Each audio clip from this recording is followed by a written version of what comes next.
Broker. Life बहुत short है, इसीलिए हर काम खत्म करने का शॉर्टकट होता है और वो काम सिर्फ एक ब्रोकर कर सकता है। बिल्कुल सही, ये सही कह रहा है। ये हर चीज शॉर्टकट से करता है। ये फाइल देखो, ये हमेशा के लिए इधर ही रुक गई है। और ये फाइल देखो, अब ये उड़ के अंदर जा रही है। चलता हूँ सर। हाँ हाँ। शॉर्टकट। हाय पापा, कैसे हो बेटा? मेरा ट्रांसफर दूसरे डिपार्टमेंट में हो गया है। ये तो बहुत अच्छी खबर है। अच्छा है तुम आखिरकार लॉ एंड ऑर्डर के डिपार्टमेंट से बाहर तो निकले। सही कहा। इसके ऑफिस जाने के बाद हर रोज मैं भगवान से बस यही प्रार्थना करती हूँ कि इसका ट्रांसफर जल्द से जल्द कहीं और हो जाए और ये गुंडे मवालियों से हमेशा के लिए दूर हो वैसे जाए। कहाँ ट्रांसफर हुआ? एंटी करप्शन ब्यूरो पापा। ये अच्छा हुआ, अब हमारा 30 लाख का हाउसिंग लोन क्लियर हो जाएगा। ओह गॉड, पता नहीं चल रहा है आज बॉस को क्या हो गया है। सुबह से वो चौथी बार टॉयलेट में गया है, लगता है टेंशन ज्यादा ले लिया है। पता है ना, उनका 200 करोड़ का प्रोजेक्ट अटक गया है। अब वो टेंशन नहीं लेंगे तो और क्या करेंगे? वो पहले से उस प्रोजेक्ट पर 10 करोड़ खर्च कर चुके हैं। कभी सोचा नहीं था कि जॉइंट सेक्रेटरी साइन करने से मना कर देंगे। अब हम क्या करें? हमें ऐसा आदमी ढूंढना होगा जिसे ये काम हो सकता है। क्या हुआ? उसने साइन किया? बोलो ना, सब लोग इस तरह चुप क्यों हो? कुछ नहीं सर, हमने एक ऐसा आदमी ढूंढ लिया है जो हमारी मदद कर सकता है। आ जाओ अंदर आओ। Excuse me. और कैसे हो तुम? सर मैं इन्हीं की बात कर रहा था। नमस्कार सर। मुझे बताओ हम क्या कर सकते हैं? बहुत आसान है सर, फ्लाईओवर कॉन्ट्रैक्ट पास करवाने हैं तो जॉइंट सेक्रेटरी को पैसे खिलाने पड़ेंगे, बस इतनी सी बात है। ओहो, ये तो पुराना रास्ता है। रवि, क्या तुमने इसे बताया नहीं? हम लोगों ने उसे बहुत सा पैसा ऑफर किया था और एमएलए रिकमेंड भी किया था। फिर तो मुश्किल है। अरे आप घबराइए नहीं, मेरा बॉस ये कर सकता है। सारे कॉम्प्लिकेटेड इश्यूज को टैकल करने की कैपेसिटी मार्केट में सिर्फ मेरे बॉस में है। वो आपका काम करेंगे, मैं उनसे कहूंगा ना। मुझे नहीं लगता तुम्हारा बॉस ये कर पाएगा। मैं सिर्फ छोटी बुक्स हैंडल करता हूँ, बड़ी बुक्स वो हैंडल करते हैं। बुक्स का मतलब? मेरा मतलब है अगर लाखों की बात है तो मैं हैंडल करता हूँ और करोड़ की बात है तो बॉस हैंडल करते हैं। तुम्हारा बॉस कौन है? गणपति। गणपति?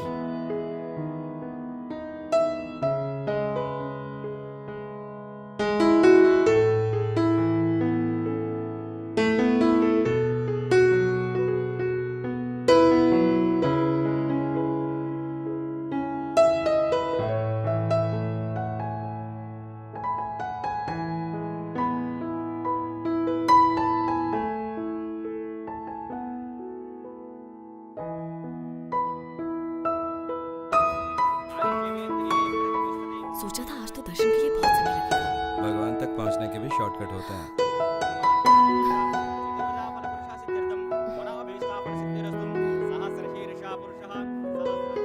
तो तुमने आज भगवान से क्या मांगा? कुछ भी नहीं। क्यों? मुझे एग्जाम्स में अच्छे मार्क्स मेहनत करने से मिलते हैं, प्रार्थना से नहीं। ऐसा नहीं बोलते। ये 10 रुपए लो, इसमें डाल दो, तुम क्लास में फर्स्ट आओगे। इसका मतलब आप भगवान को रिश्वत देते हैं? ऐसा नहीं कहते बेटा। मैं नहीं दूंगा।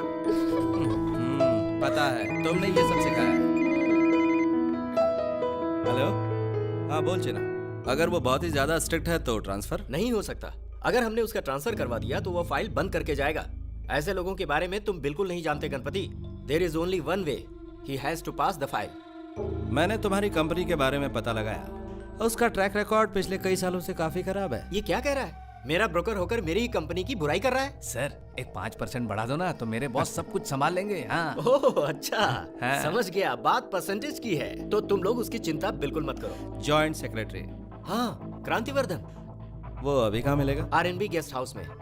अब मैं आपको काम खत्म करने के बाद ही फोन करूंगा। नमस्ते सर, अभी आपको टेंशन लेने की जरूरत नहीं और बार बार टॉयलेट भी जाना बंद कर दो। बस अकाउंट्स में बता दो 50% एडवांस दे दे। चलता।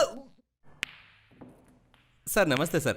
सर मेरा नाम गणपति है सर, लॉबिस्ट हूँ सर। प्यार से लोग मुझे ब्रोकर कहते हैं। जैमन इंडिया कंपनी के फ्लाईओवर कॉन्ट्रैक्ट पर साइन करने से आपने साफ मना कर दिया सर। बहुत बढ़िया सर। सर मुझे लगता है कि आप जैसे लोगों की वजह से ही समाज में ईमानदारी बची हुई। सच कह रहा हूँ सर, आपसे हाथ मिलाने को दिल कर रहा है।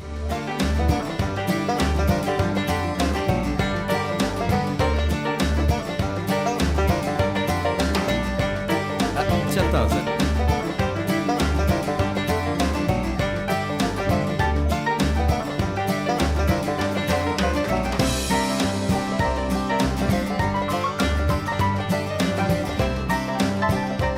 अपना बैग भूल गया था सर। उर्वशी सर। अपनी उर्वशी सर। समझ गया सर, चलता हूँ सर।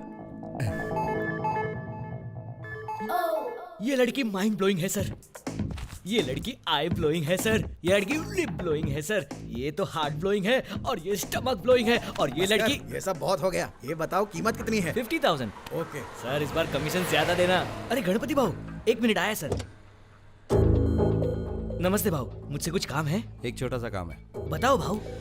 तुम उस फिल्म स्टार उर्वशी को जानते हो? अपने स्टेट में फिल्म स्टार उर्वशी को कौन नहीं जानता भाऊ, लेकिन आपका क्या काम? वो लेती क्या है? कुछ फ्रूट्स और एक ग्लास जूस। डाइटिंग। जोक था। वो बहुत बड़ी फिल्म स्टार है। मतलब उसका भाव भी ज्यादा होगा। वो इस वक्त कहाँ है? वो अभी शहर में गई है एक इंग्लिश फिल्म की शूट के लिए। अमय हीरो है, होटल बंजारा हेवंस में रह रही है। मुझे नहीं पता तुम ये कैसे करोगे, लेकिन 1 घंटे में उससे कंफर्म करके मुझे फोन भाऊ करो। ये इतना आसान नहीं है।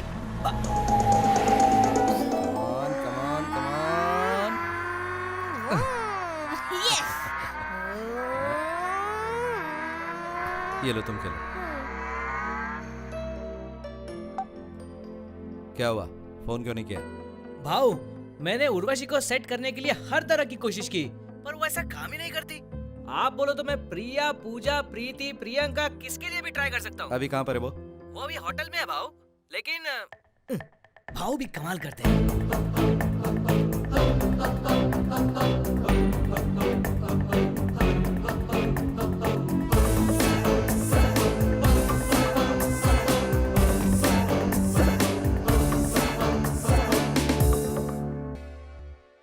सुन, Banjara heavens.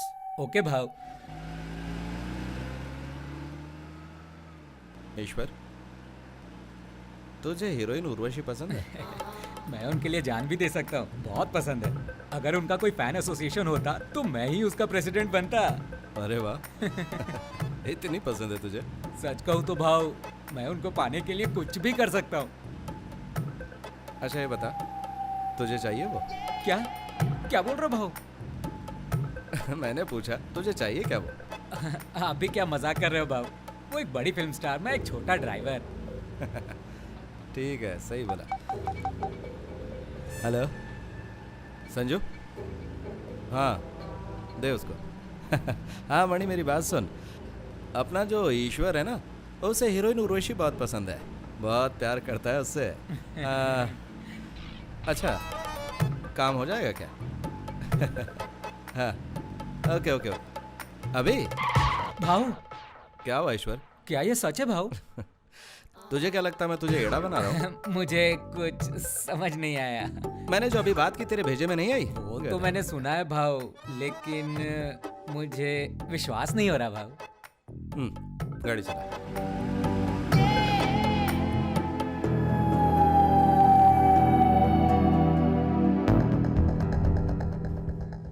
Room number 333।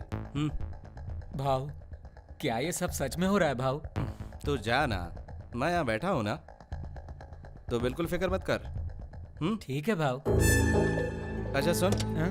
Urvashi बहुत ही बिजी एक्ट्रेस है, इसलिए जाते ही अपना काम शुरू कर देना। समझ गया ना मैं क्या कह रहा हूँ? समझ गया भाव।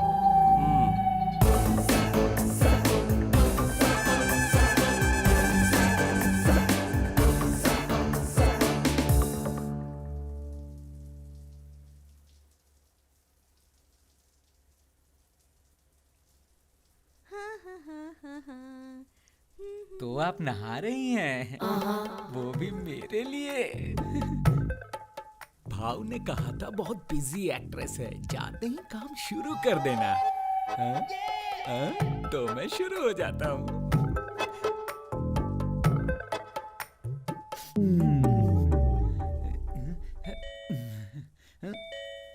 Yes, coming.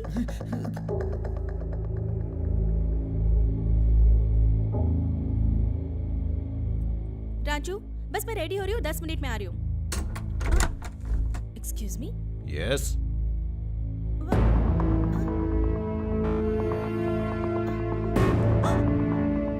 Who is he? ये तो मुझे आपसे पूछना चाहिए। I'm sorry, मुझे नहीं पता ये कौन है। अगर ये बात है तो ये आपके कमरे में यहाँ क्या कर रहा है? ये सब गेम मैं अच्छी तरह से जानता हूँ।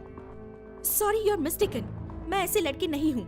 पकड़े जाने के बाद सारे लोग यही बहाना बनाते हैं। अब सच्चाई कोर्ट में जाकर प्रूव करना। अब जाओ, कपड़े पहन कर आओ, तुम्हें पुलिस स्टेशन चलना है। Please go. What the hell is going on?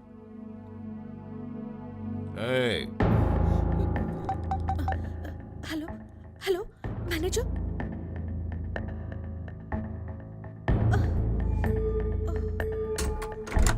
May I come in? Good evening sir, मेरा नाम नवीन है, इस होटल का मैनेजर। सर मैडम हमारे होटल की रेगुलर कस्टमर हैं। सर मैं इन्हें बहुत सालों से जानता हूँ, ये इस तरह का काम बिल्कुल नहीं करती। तो तुम कितने सालों से अपने होटल में ये काम कर रहे हो? Oh God. Sir if you don't mind आप थोड़ा साइड में आएंगे? मैडम आपको सिर्फ गणपति जी बचा सकते हैं और वो नीचे लॉबी में बैठे हैं और उनके बड़े बड़े कॉन्टैक्ट्स हैं। क्या मैं उनसे बात करूं? Please do it immediately.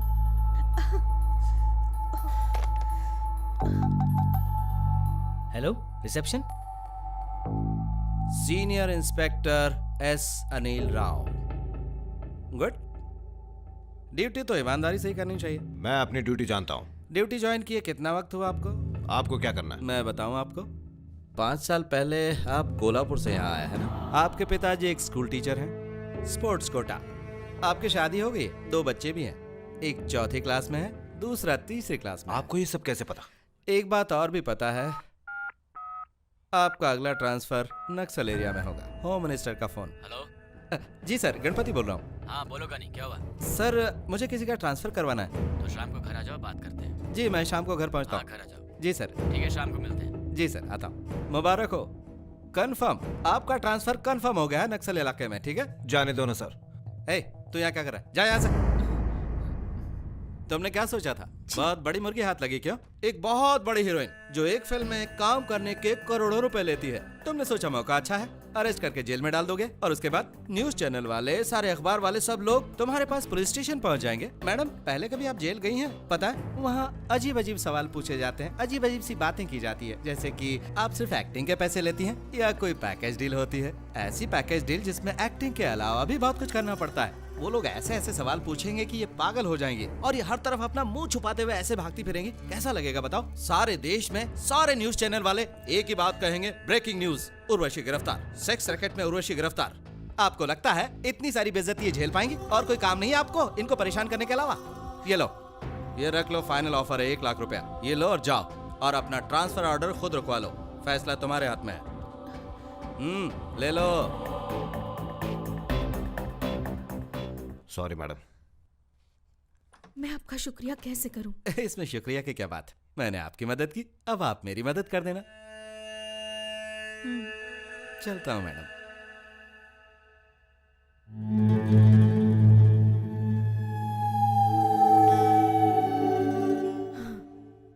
काम हो गया आओ सर। आओ गणपति, आओ आओ, बैठो बैठो।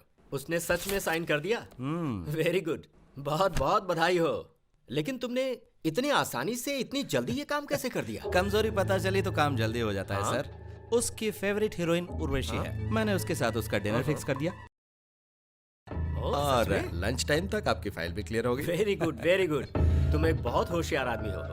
सुनो भाई, अभी हमारे बहुत सारे प्रोजेक्ट्स की ऐसी फाइलें आगे भी आती रहेंगी। हाँ बिल्कुल सर। हाँ सर, फाइल तो आपकी क्लियर हो गई, लेकिन कहीं ऐसा ना हो कि बिल्डिंग बनाते से ही ढह जाए। बहुत अच्छा मजाक किया तुमने। मेरा कमीशन सर। उधर तुमने फाइल पास होने की बात की और इधर मेरा आदमी तुम्हारे घर कमीशन पहुंचा है। इतना फास्ट सर? तुम्हारे जितना नहीं। नमस्कार सर। आपको भी मेरा नमस्कार। मैं साबुन कंपनी का मालिक विश्वास राव बोल रहा हूँ सर। पहले यूज करें फिर विश्वास करें। हाँ बोलो। मैंने सुना है सर कि आप चांद पर जगह बेच रहे हो। हाँ। इस सिलसिले में आपसे मुझे मिलना है। और एक शिकार। हेलो, आप कहाँ से बात कर रहे हैं? मैं डार्लिंग केव रिजॉर्ट के बाहर खड़ा हूँ सर। ठीक है, अभी आप सीधे अपने सामने रास्ते की उस तरफ देखिए। हाँ, देख रहा हूँ सर। क्या आपको एक होर्डिंग दिखी जिसमें एक जवान आदमी की तस्वीर है? अरे वाह सर, आपने क्या सही जगह होर्डिंग लगवाई है सर। वो आदमी कैसा लग रहा है जिसके हाथ में नारियल है? होर्डिंग में जो नारियल है वो तो बहुत अच्छा लग रहा है सर, लेकिन उस आदमी की शक्ल काजू के निचले हिस्से जैसी दिख रही है। अबे भूतने, क्या बस भी कर। क्या तुझे पता है वो होर्डिंग पर आदमी कौन है? कौन है? मैं हूँ। क्या आप हो? अरे आपका चेहरा तो बिल्कुल चमकते हुए चांद जैसा दिखाई दे रहा है। सर जी, मैं आप तक कैसे पहुंचूं? तुम जहाँ पे हो ना, हाँ तुम जी। वहाँ से सीधे आ जाओ। आ रहा हूँ सर, सीधा ही आ रहा हूँ। यहाँ पे रोक दे। मैं पहुँच गया सर, आप कहाँ पे हो? थोड़ा ऊपर देख। हाँ देख रहा हूँ सर। क्या तुझे साक्षात स्वर्ग में रहने वाले भगवान इंद्र की होर्डिंग दिखी? कौन कहता है ये भगवान इंद्र है? इससे कहीं ज्यादा बेहतर तो मेरे गली का भंगी दिखता है सर। ज्यादा बोल रहा है, किससे बात कर रहा है पता है? किससे बात कर रहा हूँ सर? जरा ध्यान से देख, पता चल जाएगा। अरे बाप रे, ये तो आप ही हाँ, हो। मैं ही हूँ। एक बात कहूँ सर आपसे, आप तो बिल्कुल स्वर्ग में रहने वाले इंद्र जैसे दिखते तो हो। भगवान से मिलने आ जा। बताइए सर, कहाँ हूँ मैं? सीधे सीधे आगे आ जा। हाँ सर, बस मैं आ ही रहा हूँ, मैं पहुँच गया सर। अब अपनी गाड़ी से बाहर निकल और तुझे एक बहुत बड़ी स्पाइडरमैन की होर्डिंग दिखेगी। हाँ दिख तो रही है सर, लेकिन ये स्पाइडरमैन कम भिखारी ज्यादा लग रहा है।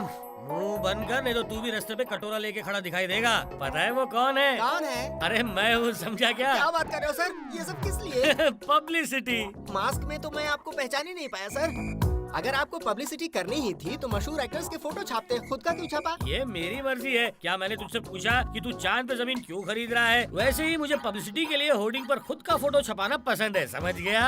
अब तू आ रहा है या मैं जाऊँ? हाँ सर, बस मैं आ ही गया। आजा बेटा फंसने। ये फाइल ले जाओ। नमस्कार मास्टर जी। नमस्कार बेटा। बैठिए। आप हाथ मत जोड़िए, मुझे पाप लगेगा। तुम्हें पाप जरूर लगेगा बेटा, अगर तुम हर रोज ऐसे ही बुरा काम करते रहोगे तो। मैं पिछले 5 सालों से तुमसे हाथ जोड़ के पेंशन मांग रहा हूँ। इतने में 2 प्राइम मिनिस्टर्स और 3 चीफ मिनिस्टर्स बदल गए। मैं भी आपको 5 सालों से कह रहा हूँ, हमें थोड़े से पैसे दे दो, पर आप है कि समझते ही नहीं। बेटा मुझे एक बात बताओ, तुम एक एम्प्लॉय हो या एक तवायफ? क्योंकि रिश्वत लेना जिस्म बेचने से भी बुरा है। मतलब कि तुम बहुत बड़े पापी हो। गवर्नमेंट तुम्हें सैलरी देती है, वो भी तुम्हें कम पड़ती है। क्या तुम्हें इन पापों की कोई फिक्र नहीं? मेरे पापों की चिंता मत कीजिए मास्टर जी, बस चुपचाप पैसे दे दीजिए। पैसे दे दो? कितने पैसे देने होंगे? मैं कुछ कंसेशन दे दूंगा, वो भी सिर्फ आपके लिए। मैं 1 पैसा नहीं दूंगा। सालों पहले भी मैं इसके खिलाफ था और आज भी इसके खिलाफ हूँ। तो फिर पेंशन भूल जाइए। मैंने तुमको सारे जरूरी डॉक्यूमेंट तो लाकर दे दिए है बेटा। आप एक डॉक्यूमेंट देना भूल गए हैं सर। आपका डेट ऑफ बर्थ सर्टिफिकेट कहाँ है? डेट ऑफ बर्थ सर्टिफिकेट ठीक है, मैं तुम्हें वो भी ला के देता हूँ। फिर मैं देखता हूँ कि तुम मुझे पेंशन देने से कैसे रोक सकते हो। मैं मरना पसंद करूंगा, लेकिन तुम्हें रिश्वत नहीं दूंगा। ऐसे ही परेशान करोगे तो मेरी बद्दुआ लगेगी। रिश्वतखोर कहीं का। पागल है क्या? श्रुति, जैमन इंडिया से कोई आया था? सूटकेस ना हाँ। वहाँ रखा है, कहाँ? उस साइड में। किस साइड में? वहाँ। इसे इधर क्यों रखा? तुम्हें पता है इसमें क्या है? 50 लाख रुपए। रुपए तुम्हारे लिए, मेरे लिए रद्दी। ये सब तुम्हारे लिए तो कर रहा हूँ। ये सब पाप है। तुम मुझे कभी नहीं समझोगी। क्या? क्या तुम भगवत गीता पढ़ा रहे हो जो मैं नहीं समझूंगी? ओके, सिद्धू कहाँ है? ऊपर, वो नाचते हुए लोगों की पेंटिंग बना रहा है, और तुम जो लोगों को अपनी उंगलियों पे नचाते हो। बहुत अच्छे। क्या बात है बेबी, अब चलो। सिद्धू। डैडी। क्या हो रहा है? देखिए मैंने क्या बनाया है। क्या बात है, सुपर्ब। Thank you. अच्छा ये क्या है? आप ही देख के मुझे बताओ कि ये क्या है। बहुत आसान है, लोग पैसों के पीछे पागल हुए पड़े हैं। क्या आपको सच में यही दिख रहा है डैडी? अब बस भी करो सिद्धू, तुम्हारे डैडी मजाक कर रहे हैं। अब तुम ही बताओ, इस पेंटिंग का क्या मतलब है? इस पेंटिंग का ये मतलब है कि गलत तरीके से कमाया हुआ पैसा कभी नहीं फलता। बहुत बढ़िया, तुम्हें फर्स्ट प्राइज मिलेगा। लेकिन डैडी, क्या आप मुझे एक प्रॉमिस करोगे? कैसा प्रॉमिस? मुझे इस ड्राइंग कंपटीशन में फर्स्ट प्राइज जीतने के लिए आप किसी को भी रिश्वत नहीं देंगे। अरे मेरा प्यारा बेटा। देखा, ये मेरा बेटा है। नहीं, मेरा हीरो है। बहुत बढ़िया प्रोजेक्ट है देश के महापुरुषों के पुतले लगवाने का। सारे स्कूल्स में 20 करोड़ का कॉन्ट्रैक्ट है। इस काम के लिए 20 करोड़ काफी नहीं है। तो फिर इन महापुरुषों का सिर्फ सिर लगा, पूरा शरीर मत लगा। फिर तुम्हारा काम सिर्फ 2 करोड़ में ही हो जाएगा। थैंक यू सर, ये बहुत बढ़िया आइडिया है। थैंक्स मुझे नहीं, गणपति को कहना, ये उसी का आइडिया है। मैं उसे तुमसे मिलने भेज रहा हूँ, वो तुम्हें आगे का सारा मैटर अच्छे से समझा देगा। बहुत बढ़िया सर। और आपके बच्चे कैसे हैं सर? मेरा बड़ा बेटा ही मेरा काम संभाल रहा है आजकल, लेकिन मैं अपनी पॉलिटिकल पार्टी में पॉलिटिक्स के साथ थोड़ा ग्लैमर लाना चाहता हूँ। इससे मेरा पावर और बढ़ जाएगा, और इसी वजह से मैं अपने छोटे बेटे को फिल्म स्टार बना रहा हूँ। अब मैं एक स्टोरी सुनने जा रहा हूँ, थोड़ा फोन रखना पड़ेगा। Sorry for the disturbance. आप नरेशन शुरू कीजिए। सर, फिल्म शुरू होती है बड़े से बंगले से, और कट नीचे 50 गाड़ियाँ खड़ी हैं, और फिर से कट सर, और राइट साइड में 200 गार्ड्स खड़े हैं। हम वहाँ से कट करके आपके साहबजादे की धांसू एंट्री दिखाएंगे सर, वो भी बाइक पर, और फिर पहले से तो कट। तू बोलना कट कर। कब से तू कट कट कट कट कर रहा है? इन सब के बीच में तेरी स्टोरी कहाँ है? डैडी मुझे तो स्टोरी पसंद आ रही है। तुमने कभी जिंदगी में कैमरा फेस नहीं किया और तुम्हें ये बकवास सी स्टोरी पसंद आई? तुम थोड़ी देर मुंह बंद रखो, मुझे ये सब कट वाली स्टोरी नहीं सुननी। तुम मुझे एक नई और अच्छी स्टोरी सुनाओ। स्टोरी मिल जाएगी सर, लेकिन 10 करोड़ लगेंगे। कोई बात नहीं, बजट कोई प्रॉब्लम नहीं है, तुम सुनाओ। अरे डैडी बैठे हैं ना। तुमसे कहा ना चुप रहो। ए, गनी को फोन लगाओ जरा। आप हर बात पे गणपति को ही बुलाते हो। मैं भी बड़ा हूँ, मैं भी चीजें कर सकता हूँ। तो मुझे बताओ, इस फिल्म के लिए हम 10 करोड़ का इंतजाम कैसे करें? मैं 15 करोड़ का बंदोबस्त कर सकता हूँ। हाँ, वही तो जानना चाहता हूँ। इतने सारे पैसे तुम लाओगे कहाँ से? तुम किसी से उधार मुझे लोगे? पता है कि पैसों का बंदोबस्त कैसे करना है। मैं बैंक के मैनेजर को एक फोन करूंगा और वो पैसे लेकर यहाँ आ जाएगा। हाँ, लेकिन तुम एक बात भूल रहे हो बेटा, हमें दूसरों के अकाउंट से पैसे निकालने हैं, अपने खाते खाली नहीं करने हैं। हाँ ठीक है। भाव, हाँ, अब भी बैठकर कहानियां सुन रहे हो? डैडी ने एक भी स्टोरी नहीं सिलेक्ट की, इतनी सारी सुनने के बाद। कैसे सेलेक्ट करता? सारी कहानियां बकवास ही तो हैं। डायरेक्टर 10 करोड़ की कहानी सुनाने वाला है। अब तुम ही बताओ, इतने पैसे कहाँ से लाएंगे? तो हम 10 करोड़ से ज्यादा का इंतजाम कर लेंगे। वो कैसे? बहुत ही आसान है। आपको ग्रेनाइट फैक्ट्री का अप्पा स्वामी मालूम है ना? उसने 60 करोड़ की जमीन ली है और भी लेने वाला है वो। आप उसे चुपचाप एक नोटिस भेज दीजिए, 20 करोड़ आपके घर पहुंच जाएंगे। फिल्म का फाइनेंस तैयार। देखा मैंने इसे क्यों बुलाया था? तुम्हारे पास दिमाग भी होना चाहिए। ओए डायरेक्टर, सीन इस तरह ओपन होगा। क्लोज कर उसे अभी। अब तू हम पे कहानी लिखेगा, सबसे पहले मुझ पर, मेरे दोनों बेटों पर और मेरे इस वफादार पर। अब तू मुझे इन किरदारों पर कहानी बना के दे। सर, हैं? ओल्ड एज होम के ओपनिंग का टाइम हो गया है। चलो, जहाँ इतने पाप किए हैं वहाँ थोड़ा सा पुण्य कमा लें ये ओल्ड एज होम की ओपनिंग करके। अरे हाँ, ओ गणपति जी, और एक काम है, मुझे वो एरिया का विजय लाल सेठ का फोन आया था। तुम अभी का अभी जाके उस स्टैचू कॉन्ट्रैक्टर से मिलकर आओ। Okay sir. ये क्या डैडी, ये काम मैं भी कर सकता हूँ? नहीं कर सकते क्योंकि तुम बेवकूफ हो। गनी तुम जाओ। ठीक है भाव। 5, 4, 3, 2, 1, गो। इन तीनों में से देश के सबसे बड़े देशद्रोही कौन है? क्या वो टेररिस्ट है, धार्मिक संगठन या फिर पॉलिटिशियंस? चलिए इनसे पूछते हैं, आपको क्या लगता है? मेरे हिसाब से ये पॉलिटिशियंस ही देश के सबसे बड़े दुश्मन हैं। पॉलिटिशियंस। आप बताइए। टेररिस्ट। ओके, और आप बताइए। टेररिस्ट। पॉलिटिशियंस। पॉलिटिशियंस। धर्मगुरु। हम इन लोगों की राय तो जान चुके हैं, चलिए अब कुछ और लोगों से भी पूछते हैं। Excuse me sir. Yes. Sir, मैं टीवी 9 की रिपोर्टर हूँ। मैं आपसे कुछ मुद्दों पर सवाल पूछना चाहती हूँ, पूछ सकती हूँ प्लीज? हाँ पूछिए। क्वेश्चन इज, इन तीनों में से हमारे देश को सबसे ज्यादा खतरा किससे है? आतंकवादी, धार्मिक संगठन या फिर पॉलिटिशियंस? इनमें से कोई भी नहीं। मतलब इनसे भी ज्यादा खतरनाक लोग हमारे देश में हैं। बताइए कौन है वो लोग? आम आदमी, कॉमन मैन, मुंह पे ताला लगे हुए लोग, the silence of the public. क्या आप इसके बारे में और बताएंगे? जब आम आदमी मुंह पे ताला लगा के बैठ जाते हैं तब ये तीनों ज्यादा खतरनाक होते हैं। जब एक आम आदमी इन सब के खिलाफ कुछ नहीं बोलता, अपना मुंह बंद रखता है, तभी ये आतंकवादी हमारे देश पर हमला करते हैं, तभी ये धार्मिक संगठन हमारे देश को खोखला बनाते हैं और पॉलिटिशियंस हमारे देश को लूट कर चले जाते हैं। जब देश भर के लोग एक साथ जुटकर इन लोगों के खिलाफ बोलना शुरू करेंगे, तभी इस देश को किसी से भी कोई खतरा नहीं होगा। इसलिए सबसे खतरनाक वो लोग हैं जो मुंह पे ताला लगा के बैठे हैं। सही कहा आपने। The world suffers not because of the violence of bad people, but because of the silence of good people. ये शब्द नेपोलियन ने बहुत सालों पहले कहे थे। कैमरामैन श्रीनिवास के साथ हरिणी। ओके, गुड जॉब हरिणी। ओके श्रीनु, जल्दी करो और इस स्टोरी को स्टूडियो में सबमिट कर दो। मैंने तुम्हें कितनी बार कहा है अरे, कि मुझे कैमरा फेस करना पसंद छोड़ो है। छोड़ो। Hello boss, what is this छोड़ो नॉनसेंस? मुझे। Move aside. तुम चुप रहो और श्रीनु, यहाँ से निकल रिलैक्स। जाओ। Hello, media here. मीडिया वालों से पंगा लेकर तुम ठीक नहीं कर रहे। श्रीनु, ये हमारे शहर के एसीपी इंस्पेक्टर So सूर्या है। what? ये ऐसा ही मीडिया वालों से पंगा लेंगे? Leave me Surya. श्रीनु, अपना ये मीडिया एटीट्यूड दिखाना बंद करो। He Surya my fiance. Oh, sorry boss, I am Srinivas. Hi, nice to meet you Srinivas.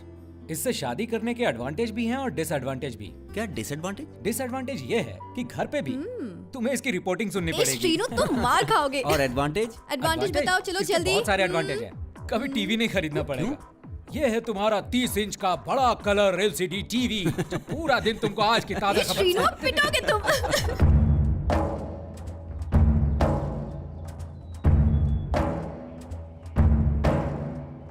अरे नहीं नहीं, इसको ऐसे नहीं निकालते। ओए हरिराम, हाँ चल इधर आ, सर मिलना चाहते हैं। देखो भाई साहब, मैंने आपसे कितनी बार कहा है, ये मेरी पुश्तैनी जमीन है और मैं इसे किसी भी कीमत पर नहीं बेचूंगा। समझते क्यों नहीं? हमने वहाँ की जमीन खरीद ली है और सरकार ने हमें यहाँ की जमीन दे दी है। बीच में तुम्हारी जमीन है, वो तुम हमें दे दो। सुन रहे हो? इनके मुंह मत लगो। चलो तुम लोग जाओ यहाँ से। सर चलो चलते हैं। बात क्या है? ये जमीन क्यों नहीं बेच रहा है? सर आप फिक्र मत कीजिए, हम सरकार की मदद से ये जमीन अपने नाम पे करवा लेंगे। ये बहुत आसान है और इसमें पैसे भी कम खर्च होंगे। बिल्कुल ठीक कहा तुमने। सरकार की मदद से हम ये जमीन सिर्फ 5 लाख में खरीदेंगे। सर लेकिन इस काम को खत्म करने के लिए 6 महीने लग जाएंगे। हमें एक ब्रोकर से बात करनी चाहिए। ठीक है, देखते हैं। Okay sir.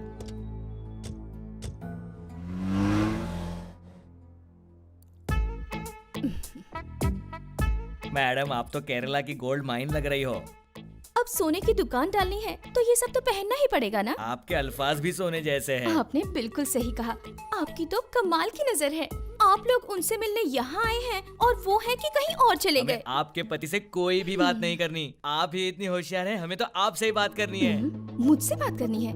मैं आपकी क्या मदद कर सकती हूँ? आपके पति FCI गोडाउन के सीनियर ऑफिसर हैं। हमें उनका अप्रूवल चाहिए कि FCI गोडाउन के चावल सड़ चुके हैं, तो साइन करवा दीजिए। अगर मैंने आपका ये काम करवा दिया तो इसमें मेरा क्या फायदा होगा? आप तो बहुत होशियार हैं। अगर आपने उनकी साइन इस फाइल पर ले ली तो उनकी साइन लेने पर क्या आप मुझे रसमलाई दोगे? हाँ, रसमलाई। अरे नहीं, मैं कोड भाषा में बात करती हूँ। तुम्हें पता है आजकल नया ACB सब जगह रेट डाल रहा है। मेरा मतलब है रसमलाई मतलब 1 करोड़। आप बिल्कुल भी चिंता मत कीजिए, मैं रसमलाई अपने साथ लाया हूँ। अरे ये तो बहुत कम है, इसके साथ नमकीन भी लगेगा। नमकीन का कितना होता है? इसका 1.5 करोड़ होता इतना है। सारा? हाँ। ये लो मैडम आपके पैसे। और ये रही फाइल मैडम। वो कैंप से शाम तक लौट जाएंगे। कल सुबह आकर ये फाइल ले जाना। Okay madam. डार्लिंग।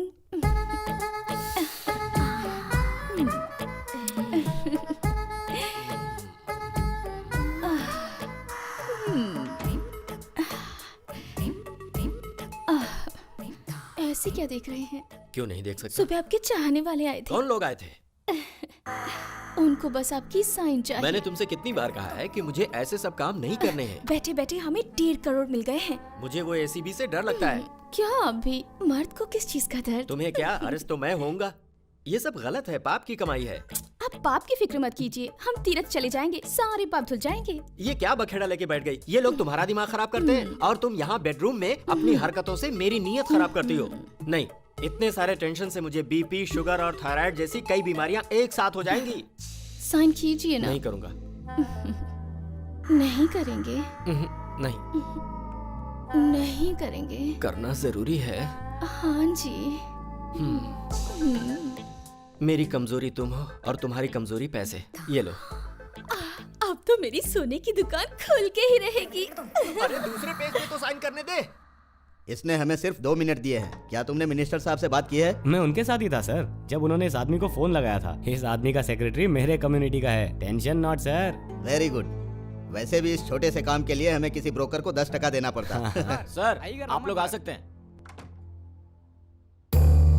नमस्ते। मैं गांव की एक जमीन के सिलसिले में आपसे बात करने आया हूं। मुझे वहां पर एक इंडस्ट्री लगानी है जहां हजारों लोग काम करेंगे और वहां की बेरोजगारी मिट जाएगी। इससे मुझे और देश को भी बहुत फायदा होगा सर। हम हमारे कम्युनिटी के लोगों की मदद करना चाहते हैं धर्मा सर। हम चाहते हैं कि हमारी कम्युनिटी भी डेवलप हो जाए। अगर आज आप हमारी मदद कर देंगे तो हम आपको भी बहुत खुश कर देंगे सर।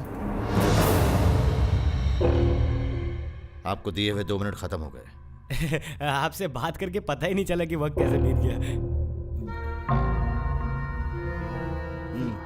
फिर मिलेंगे सर। Bye sir. यह ऑफिसर तो बहुत ही स्ट्रिक्ट है। मुझे नहीं लगता है हमारा ऑफर एक्सेप्ट करेगा। मुझे तो ये भी नहीं लगता कि इसने हमारी बातें सुनी भी होगी। मिनिस्टर की बातों का भी इस पर कोई असर नहीं हुआ। ये बहुत कड़क है सर। ये इतना भी कड़क नहीं है, बस काम निकलवाना आना चाहिए। वैसे इसने बहुत लोगों का काम किया है। इसे देखकर तो ऐसा नहीं लगता। उसके चेहरे पे थोड़ी लिखा है। असल में उसी ने मुझे आप दोनों के बारे में बताया। ओह, ऐसा मैंने आपसे बात करने की कोशिश की, लेकिन आप लोग डायरेक्ट अंदर चले गए और 5 मिनट में बाहर आ गए। अगर तुम हमारा काम करोगे तो मैं तुम्हें अच्छा कमीशन दूंगा। 20%। ये क्या? तभी तो तुम 10% बोल रहे थे। हाँ तभी 10 थे, लेकिन अब 20। अगर काम करना है तो शाम को 7:30 बजे आवर स्पाइस रेस्टोरेंट में आ जाओ। और ये बड़ी बुक का मामला है, इसलिए मेरे बॉस तुमसे बात करेंगे। ओके? अरे शिंदे, मेरे पैकेट्स आ गए क्या?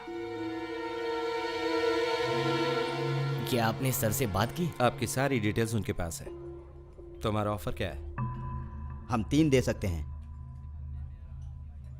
1, 2 3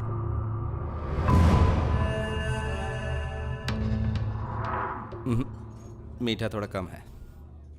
ठीक है 4 कर दो। 4। ज्यादा शुगर की वजह से डायबिटीज हो सकता है सर। और अगर काम नहीं हुआ तो तुम्हारा बीपी बढ़ सकता है। इस कॉन्ट्रैक्ट के लिए इनके साइन के अलावा मुझे लोकल एमएलएज और काउंसिलर्स को भी पैसे देने होंगे, आपको तो पता ही है। ये रही 5वीं शुगर क्यूब, इस मैटर को यहीं खत्म कर दो।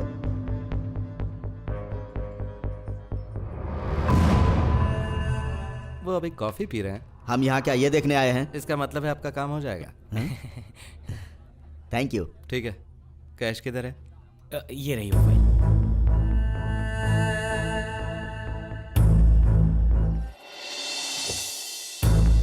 सर उन्होंने कैश दे दिया है, आप कहें तो घर भिजवा दूं? मेरा छोटा भाई बेंगलोर में एक बहुत बड़ी जमीन खरीद रहा है जी। ये पैसे वहां भेजने का इंतजाम करवा जी हो जाएगा सर, आप बेफिक्र रहिए सर, सब कुछ मैं संभाल लूंगा।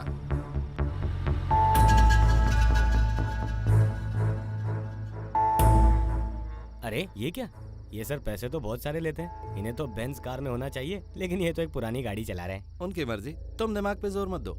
मैं बॉस की कार में बैठा हूँ, बैलेंस पेमेंट जल्दी लेकर आ, देर मत करना।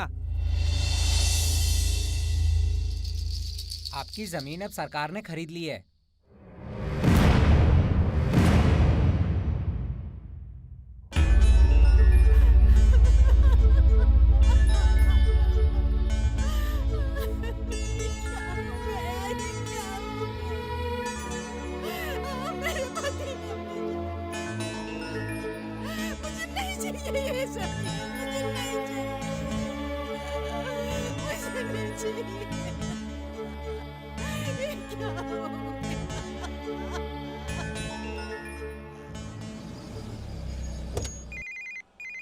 हाँ भाऊ। हाँ गनी, कहाँ पे हो? मंत्रालय के आसपास हूँ भाऊ। तुम सीधे मेरे चैम्बर में आ जाओ। कुछ अर्जेंट काम है भाऊ। अर्जेंट नहीं है, लेकिन वो सिल्वर स्टोन कंपनी का आदमी कुछ ग्रेप वाइन बोल रहा है। अच्छा। कह रहा है उसका बहुत बड़ा काम है। मुझे ये सब कुछ समझ नहीं आ रहा कि उसको क्या चाहिए। मैं तुम्हें फोन पर सब कुछ नहीं बता सकता, तुम जल्दी आ जाओ। अभी आता हूँ भाऊ। हाँ भाई, अब बताओ। Sir I want to talk to you personally. इससे दिक्कत है, ये मेरा पर्सनल एसोसिएट है। Sir I want a grape wine from your ministry about our company. ये फिर से वाइन के बारे में ही बात कर रहा है। इससे कहो मैं एक्साइज मिनिस्टर नहीं हूँ, इसे जाकर एक्साइज मिनिस्टर से बात करनी होगी। आप झूठी खबर की बात कर रहे हो? हाँ बिल्कुल। बिल्कुल? क्या तुम्हें हिंदी आती है? आती है सर। तो फिर तब से मेरे साथ इंग्लिश में क्यों बकवास कर रहा? बेवकूफ। सर मैं चाहता हूँ कि आपकी मिनिस्ट्री एक ऐसी झूठी खबर फैलाए कि आपने हमें दी हुई सब्सिडी कैंसिल कर दी है। नुकसान तो तब होगा ना जब सब्सिडी। इसके 500 करोड़ होंगे। Excuse me? बिल्कुल सही सुना आपने, हमें इस काम के 500 करोड़ चाहिए। मैं आपको इतना सारा पैसा क्यों दूं? अभी आपकी कंपनी की शेयर वैल्यू है 250 रुपए और आपका कंपनी में स्टेक है सिर्फ 25%। बाकी 75% डायरेक्टर्स और शेयर होल्डर्स के पास है और वो लोग आपकी मदद नहीं कर सकते। इसका सीधा सा मतलब है आपको 51% शेयर्स चाहिए जिन्हें आप इस तरह से नहीं खरीद सकते। आपकी कैपेसिटी नहीं है और इस झूठी खबर से आपके शेयर की वैल्यू गिरकर हो जाएगी सिर्फ 30 रुपए और इसी वजह से आप ये झूठी खबर मार्केट में फैलाना चाहते हैं जिससे आपको प्रॉफिट होगा 2500 करोड़ रुपए। हमें आपके प्रॉफिट से सिर्फ 500 करोड़ चाहिए। हमें सिर्फ 20% चाहिए यार, ये तो बहुत छोटा अमाउंट है। ओके सर, लेकिन मुझे एक हाँ मुझे पता है आपको क्या पूछना है और अगर मैं गलत कहूँ तो मुझे बताना। शेयर्स खरीदने के बाद मिनिस्टर सर अनाउंस करेंगे कि सब्सिडरी कैंसिल नहीं हुई है। Okay okay. तो आप हमें ये अमाउंट कैसे देंगे? मैं पैसे किसी भी बैंक में ट्रांसफर कर सकता हूँ, आप कहो तो स्विस बैंक में भी भेज सकता हूँ। नहीं, स्विस बैंक पर इस समय पार्लियामेंट में बहुत हो हल्ला हो रहा है भाव। ब्रिटिश वर्जिन ठीक रहेगा ना? तुम्हें ठीक लगता है तो वही ठीक है। ब्रिटिश वर्जिन में आप ट्रांसफर करवा देंगे? डन। ऑनलाइन ट्रांसफर के लिए मैं आपको सारी डिटेल्स दे दूंगा, ठीक है ना? Okay sir. ओके भाव। Thank you sir. कोई बात नहीं सर, सीएम साहब ने ये फाइल भेजी है, आपकी साइन चाहिए। ये सिल्वर स्टोन वाला आदमी ज्यादा ही होशियारी मार रहा था। मैं इसकी सब्सिडी कैंसिल कर दूंगा।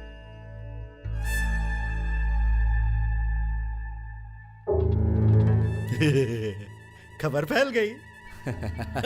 500 करोड़ की खबर।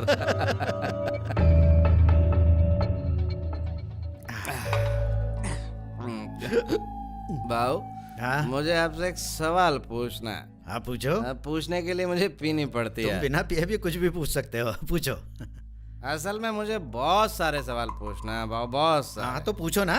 इन कपड़ों में आप बहुत ही जवान लगते हैं भाऊ, लेकिन आप ये कपड़े हमेशा क्यों नहीं पहनते हैं, और वो सफेद कुर्ता क्यों पहनते हैं भाऊ? अच्छा तो ये सवाल था। हाँ। सफेद कपड़ों की आड़ में हम चाहे जितना काला काम कर लें, ना कोई हम पे शक करता है और ना ही हम पकड़े जाते हैं। भाऊ एक डाउट और है। बहुत सारे डाउट्स हैं क्या? हाँ बहुत सारे हैं, और सारे आज ही क्लियर कर लेना चाहता हूँ। ठीक है, पूछो। भाऊ हमारा पेट बहुत ही छोटा है और मुट्ठी भर खाने से भर जाता है। कुछ ही मीटर कपड़ा हमारे शरीर को ढक देता है, और थोड़ी सी जमीन हमारे सोने के लिए काफी है भाऊ। तो आपको इतना सारा पैसा, इतनी सारी चीज क्यों चाहिए भाऊ?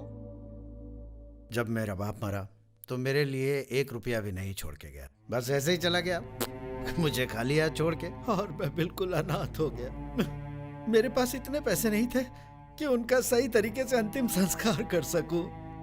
तभी मेरे दिमाग में एक बहुत खराब बात आई। मैंने उनकी लाश को अस्पताल में बेच दिया, कुछ पैसे मिल गए, उससे मैंने काम शुरू किया, औरतों की दलाली की, जेब काटी। छी छी छी, मैंने पैसों के लिए दुनिया के सारे बुरे काम किए हैं और अब भी करता हूँ। अरे खाने की भूख तो मर गई, लेकिन दूसरों को बड़ा होते देख मेरी पैसों की भूख अब तक नहीं मरी। फिर मुझे प्यार हो गया और मैंने शादी की। तभी मेरे दिमाग में एक बात आई, जब मेरे बच्चे होंगे उनको भी तो पैसों की जरूरत होगी, और अगर मैं उनके लिए पैसे नहीं छोड़ पाया तो हाँ, मैं नहीं चाहता था कि मेरे बच्चे मेरे बगैर खाने पीने की चीजों के लिए तरस जाएं, इसलिए मुझे इनके लिए बहुत सारे पैसे कमाने थे। लेकिन मैं पढ़ा लिखा नहीं हूं, इसलिए मैंने बुरा काम करना कभी नहीं रोका और बहुत सारा पैसा कमाया। मुझे मेरे बच्चे बहुत प्यारे हैं। मैंने इतना पैसा कमाया कि मेरी आने वाली पीढ़ी, उसके बाद की पीढ़ी भी खुश रहे और उन्हें कोई तकलीफ नहीं होनी चाहिए। इसीलिए मैं आज भी कमा रहा हूँ। आप सही है भाऊ। डैडी, मार्केट में एक इम्पोर्टेड रेस कार आई है, प्लीज मुझे दिला दो ना। क्या तू भी सिर्फ एक रेस कार चाहिए? मैं तुझे प्लेन दिलाता हूँ। वैसे तो आप इम्पोर्टेड कार दिलाते हो, और मुझसे तो पूछते भी नहीं कि मुझे क्या चाहिए। बोल ना, क्या चाहिए तुझे? मुझे मुंबई शहर में एक बहुत बड़ा अपार्टमेंट बुक करना है, वो भी 25 करोड़ का। तो तुरंत बुक करवा लो, मुझसे क्या पूछ रहे हो? ये सारा तुम दोनों का ही तो है। सब कुछ मेरे बेटों का ही तो है। यू आर राइट भाऊ। हाय मेरी जाने मन, ऐसे घूर क्यों रही हो? सोच रही मैं पी के आऊं? तुमने दारू नहीं पी? तो फिर सीधा चल के दिखाओ, चल के दिखाओ।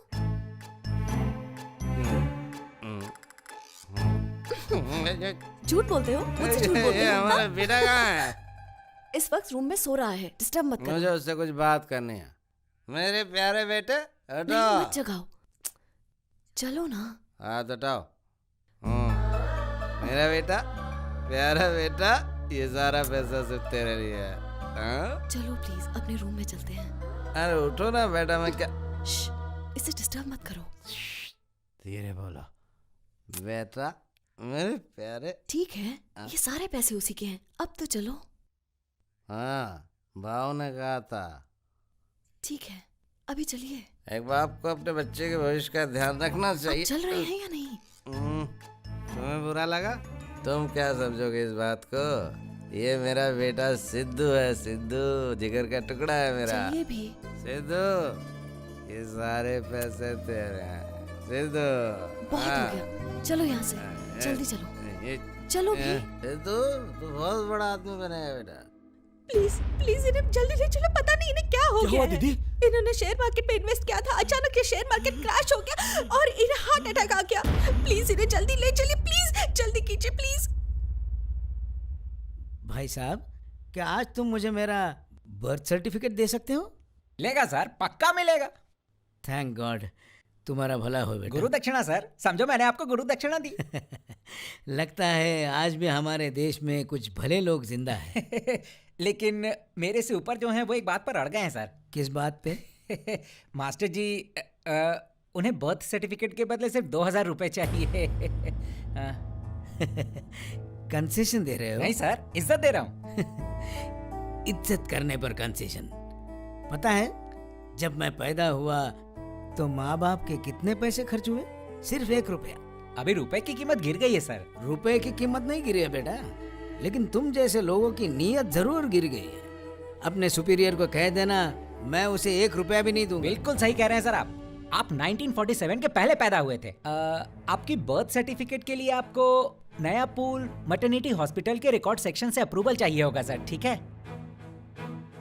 ये काफी है या तुम्हें मेरे माता पिता का मैरिज सर्टिफिकेट भी चाहिए? और ये साबित करने के लिए कि मैं अपने माता पिता का बेटा हूँ, इसके लिए एमआरओ सर्टिफिकेट चाहिए? अगर मैं तुम्हें रिश्वत देता तो रिकॉर्ड की भी जरूरत नहीं होती। पैसा देने पर तो तुम लोग किसी बच्चे के पैदा होने से पहले ही उसके बर्थ सर्टिफिकेट बना देते। मैं लेकर आऊंगा, जरूर लेकर आऊंगा, फिर तुमसे ही ले जाऊंगा अपनी बर्थ सर्टिफिकेट।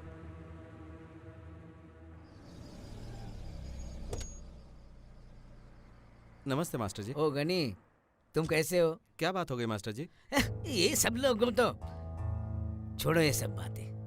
कैसे है सब गणपति?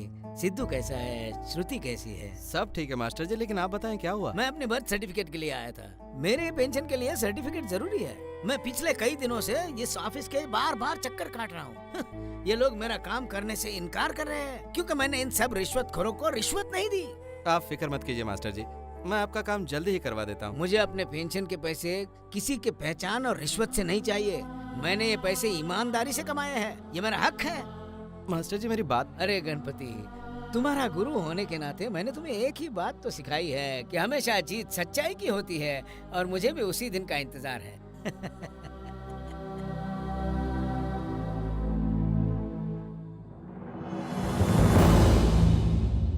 ये लो पकड़ो। Thank you. You're welcome. ये क्या है? ये न्यूज है? इसे न्यूज कहते हैं? संजीवनी पार्क में लवर्स। तुम चाहते हो मैं इस पर आधे घंटे का प्रोग्राम बनाऊं? न्यूज बुलेटिन में डाल दिया, ब्रेकिंग न्यूज में डाल दिया, और नीचे के स्क्रोलिंग में भी डाल दिया। संजीवनी पार्क में लवर्स, लवर्स इन संजीवनी पार्क। हमें सिर्फ टीआरपी रेटिंग्स नहीं चाहिए, सेंसेशनल सोशल इश्यूज ढूंढ के लाओ और फिर उन पर कोई प्रोग्राम बनाओ। हजारों लोगों के ना जाने कितने प्रॉब्लम्स होते हैं, उन पर प्रोग्राम बनाओ।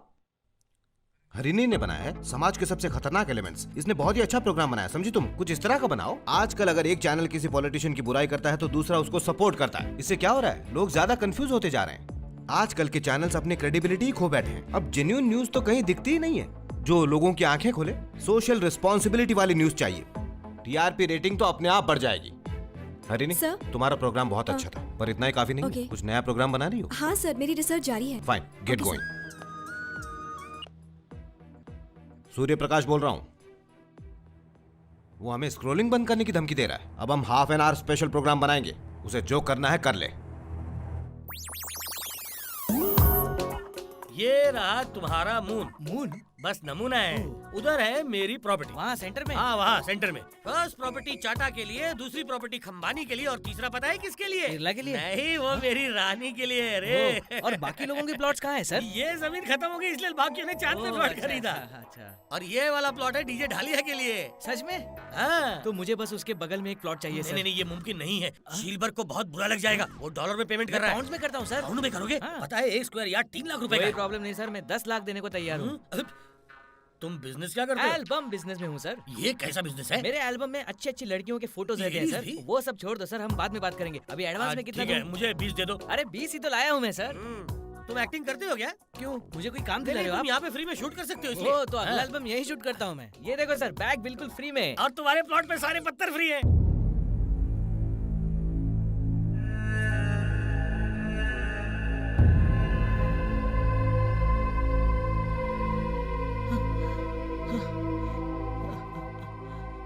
बैठ जाइए सर।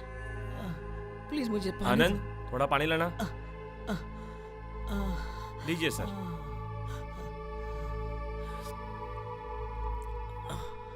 तो कहिए सर। बेटे, तुम तकरीबन 30-35 साल के होंगे। हाँ सर। मतलब मैं तुमसे 30 साल बड़ा हूँ, लेकिन मुझे तुमसे मेरी बर्थ सर्टिफिकेट चाहिए। क्या मुझे मिल सकती है बेटा? आपका डेट ऑफ बर्थ बता सकते हैं? 1947। रजिस्टर में चेक करो बेटा। अरे मास्टर जी, इतना पुराना सर्टिफिकेट मिलना तो नामुमकिन है। ये बहुत जरूरी है, मुझे ये सर्टिफिकेट चाहिए, बिना इसके मुझे पेंशन नहीं मिलेगी। मास्टर जी, मेरे पास और एक तरीका है। हाँ?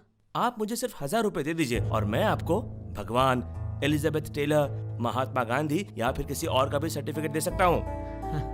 क्या नकली सर्टिफिकेट्स पे कोई इंक्वायरी नहीं होती बेटा? इसके बारे में कोई नहीं पूछेगा, लेकिन ये पूछेगा कि कितने पैसे लिए, क्योंकि उनको इसमें से खुद का भी शेयर चाहिए। अच्छा, तो रिश्वत देनी ही पड़ेगी। यहाँ तो भगवान को भी पैसे देने पड़ते हैं। ये स्वतंत्र भारत देश जो ठहरा। मैं तो ये भूल ही गया था कि मैं जहाँ रहता हूँ मेरा स्वतंत्र भारत देश है। मैं तो भूल ही गया था कि स्वतंत्र देश ने रिश्वत के सामने बहुत पहले ही घुटने टेक दिए थे। मुझे गर्व था कि मैं इस देश में पैदा हुआ हूँ, लेकिन मेरे बर्थ सर्टिफिकेट के लिए चक्कर काट काट के मुझे पता चला है कि देश को अभी आजाद होना बाकी है, आजाद होना बाकी है।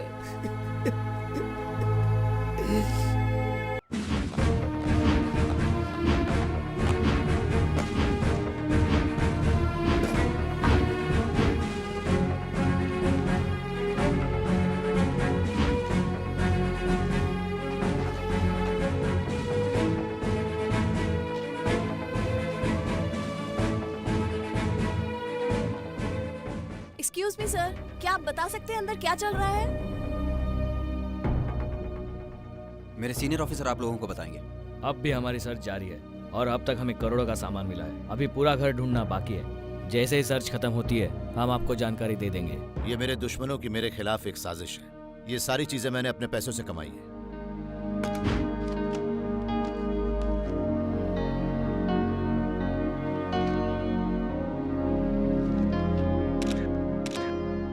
साइन कीजिए सर।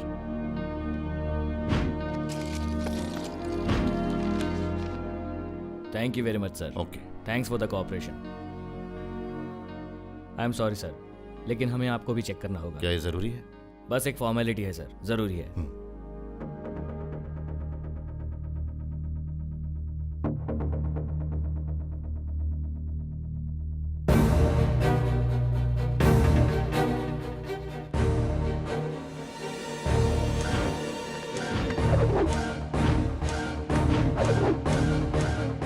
एसीबी ने जो मेरी प्रॉपर्टी सील की है मैं उसके अकाउंट्स तो बता सकता हूँ, लेकिन उनके पास जो पेन ड्राइव है उसमें जो अकाउंट डिटेल्स हैं वो मुझे मुश्किल में डाल सकता है। हमें ये डिटेल से भरा पेन ड्राइव जल्द से जल्द वापस हासिल करना होगा। धर्मा तेजा साहब के बहुत पॉलिटिकल कॉन्टैक्ट्स हैं।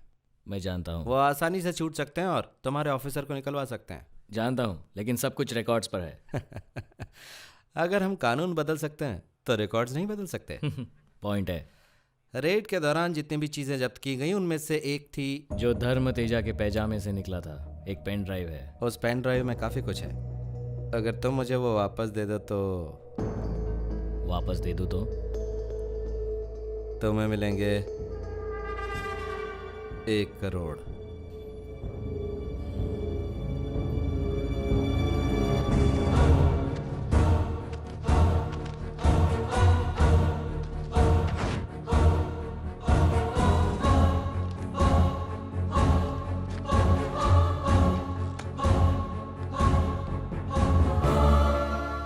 क्या सर? मैं भी एक आम आदमी हूँ। लेकिन आप अपनी ड्यूटी भूल गए।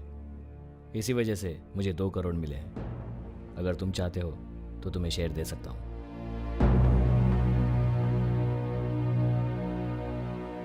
Damn it! आखिर तुमने कर दिखाया।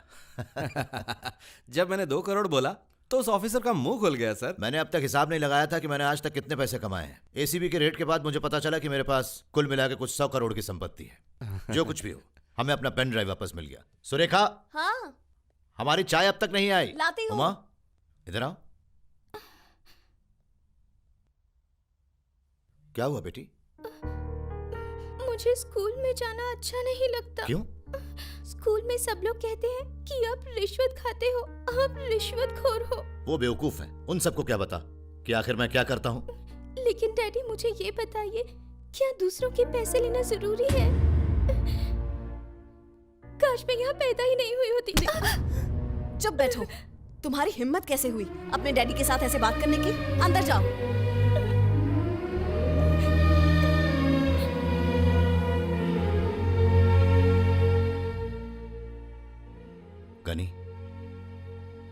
मुझ पे से इल्जाम निकालना होगा। मेरा सस्पेंशन कैंसिल करवाओ, अपने सारे तरीके इस्तेमाल करो, सस्पेंशन नहीं होना चाहिए। मदर टेरेसा सेवा केंद्र। कार कंपनियों को और सॉफ्टवेयर कंपनियों को भी हम अपनी जमीन नहीं दे रहे। मैं तुमको फ्री में क्यों दूं? सोशल सर्विस सर, 10 करोड़ तो बहुत ही ज्यादा है। बहुत ज्यादा है? मुझे सब पता है कि तुम इस सोशल सर्विस के नाम पे कितना इनडायरेक्ट पैसा कमा रहे हो। मैं बहुत सालों से काम कर रहा हूं और मुझे पता है सोशल सर्विस में कितना पैसा है। जाकर मेरे पीए से बात करो। सर। हाँ? नमस्ते सर। आओ गनी, बहुत दिनों के बाद तुम्हें देख रहा हूँ। हाँ। बैठो बैठो, आराम से बैठो। तो अब बताओ गनी, किस काम से यहाँ आना हुआ? एसीबी ने धर्मा तेजा के घर रेड डाली, उनका सस्पेंशन रोकना है। उसके घर से कुछ 20 करोड़ बरामद हुए हैं, भला मैं उसका सस्पेंशन कैसे रोक सकता हूँ? सर वो उन सारे पैसों के सही अकाउंट्स दिखाने को तैयार हैं। लीगल प्रॉब्लम्स भी नहीं होगी सर, अगर आप चाहें तो। मुझे कोई दिक्कत नहीं, लेकिन मेरे पार्टी वालों को मैनेज करना होगा।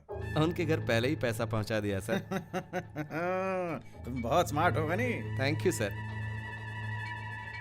सीएम भी हमारी मदद करने के लिए तैयार हैं, लेकिन सस्पेंशन कैंसिल करने की फाइल सिर्फ और सिर्फ कंसर्न मिनिस्टर के ऑफिस से ही आनी चाहिए। तो आप उनसे बात कर सकते हैं ना? डैडी से तो मैं बात कर लूंगा, लेकिन दूसरे ऑफिसर्स को तो आपको मैनेज करना पड़ेगा, पता है ना? आपका काम आसान करने के लिए मैं एक गेट टुगेदर की तैयारी करता हूँ। ओके ओके, फिर तो समझिए आपका काम हो गया। Thank you very much. हम वही करेंगे जो तुम्हारे डैडी कहेंगे। उनको मेरे वेल विशेस देना। चलता हूँ। Sir post. हाँ इधर लाओ।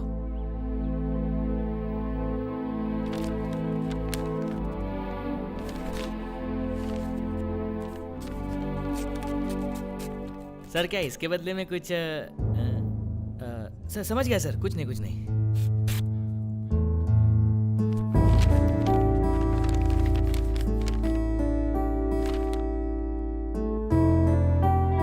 चिट्ठी में क्या लिखा है? हाँ मेरे पेंशन सैंक्शन हो गई, डिमांड ड्राफ्ट भेजा है। इतने सालों के बाद अब हमारी मुश्किलें खत्म हुई। लक्ष्मी जी मेरी शर्ट लेकर आ। मेरा पेट देखो जरा, कुछ ज्यादा ही बढ़ गया क्या? दूसरों के पैसे से बड़ा पेट आसानी से कम नहीं होता। सिद्धू नीचे कब आ रहे हो? आ रहा हूँ मम्मी। मास्टर जी आप अंदर आइए। नमस्ते मास्टर जी। लगता है आप लोग कहीं बाहर जा रहे हैं। हम लोग बस थोड़ा बाहर शॉपिंग करने जा रहे थे। कोई खास वजह? हमारे बेटे को ड्राइंग कंपटीशन में नेशनल अवार्ड मिला है, इसी वजह से। कहाँ है तुम्हारा बेटा? सिद्धू वो तैयार हो रहा है, आप बैठिए। हाँ। मैं उसे लेकर आती हूँ। मास्टर जी बैठिए ना। तुम्हें मेरी वजह से बहुत परेशानी हुई क्या? ये तो मेरा फर्ज था मास्टर जी। तुम्हारे फर्ज की जीत हुई, लेकिन मेरे असूलों की हार। ये कोई सरकार के भेजे हुए पेंशन के पैसे नहीं है, और ना ही मेरे इतने सालों के नौकरी का नतीजा। मुझसे सीखे हुए बहुत से बच्चे जो आज IAS और IPS ऑफिसर बन चुके हैं, उन लोगों की वजह से ये ड्राफ्ट नहीं मिला है, बल्कि ये सारे लोग एक दलाल की बातों की इज्जत करते हैं, मास्टर की नहीं। मैं खुदकुशी करना पसंद करूंगा गणपति, लेकिन ऐसे गंदे पैसों को हाथ भी लगाना पसंद नहीं करूंगा। ठीक?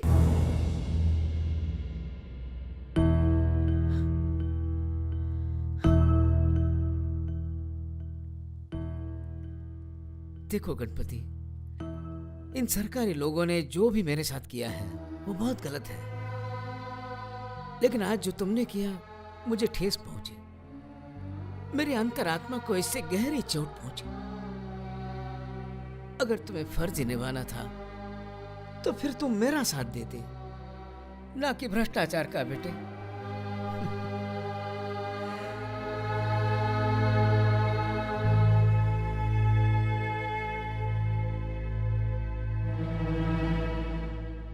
क्या हुआ आपको? मास्टर जी कहाँ गए? और ये क्या है? उनको रिटायर हुए 5 साल हो गए थे और अब तक उनकी पेंशन सैंक्शन नहीं हुई थी। उस दिन मुझे मिले थे, ये सारी बातें बताई, मैंने थोड़ी मदद कर दी। हाँ। और खैर छोड़ो, कहाँ जाना है भाव? कला निकेतन चलो। कला निकेतन नहीं, पहले टॉय शॉप चलते हैं। टॉय शॉप बाद में चलेंगे, पहले कला निकेतन पहले चलो। टॉय शॉप जाना है। अरे पहले कला निकेतन चलते हैं, फिर नीचे आते तो समय फिर टॉय मैं शॉप कला चलेंगे। निकेतन मॉल में नहीं आऊंगा। इसकी वीडियो गेम की वजह से ये कहीं नहीं आएगा। तुमने वीडियो गेम क्यों लाने दी मैंने इसको? कहा था, इसने मेरी बात नहीं सुनी। ईश्वर तुम यही सिद्धू के साथ रहना। हाँ भाव।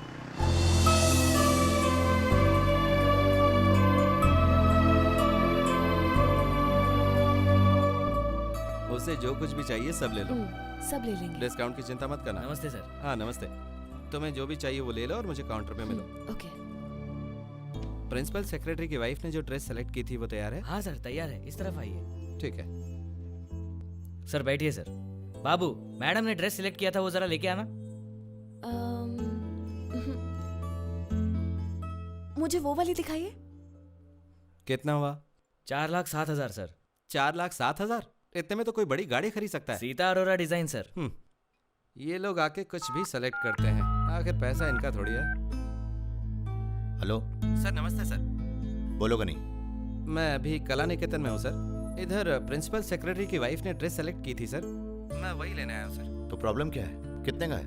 4,07,000 की सर। उन्होंने सेलेक्ट किया है क्योंकि उन्हें पैसे नहीं भरने। उन्होंने आपका सस्पेंशन कैंसिल करने में मदद की थी सर। ठीक है ले लो। Okay sir. ये लीजिए सर। ईश्वर बैग्स लेने अंदर आ जाओ। Thank you sir. Yes mummy, daddy, mummy, daddy.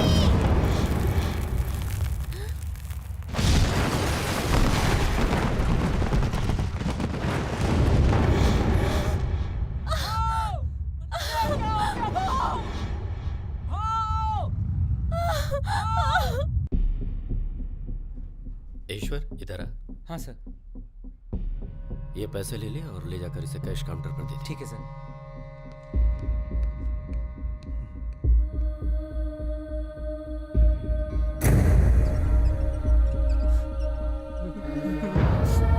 इस पेंटिंग का ये मतलब है कि गलत तरीके से कमाया हुआ पैसा कभी नहीं फलता।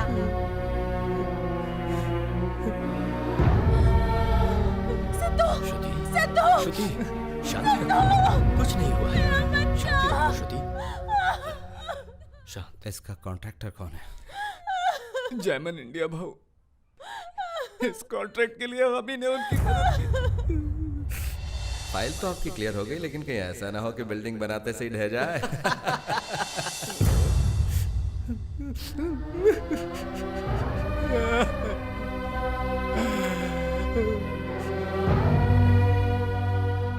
आप बच्चे के रिलेटिव्स हैं? जी मैं उसका अंकल। मेरे साथ जी।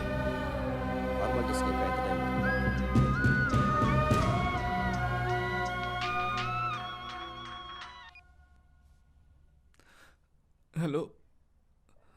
हाँ सर।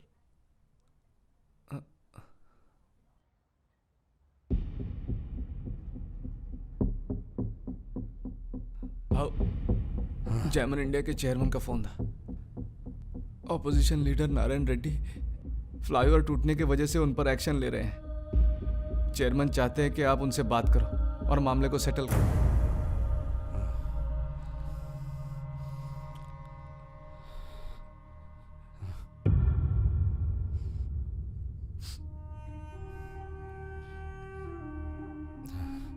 फोन लगाओ। किसे? नारायण रेड्डी को।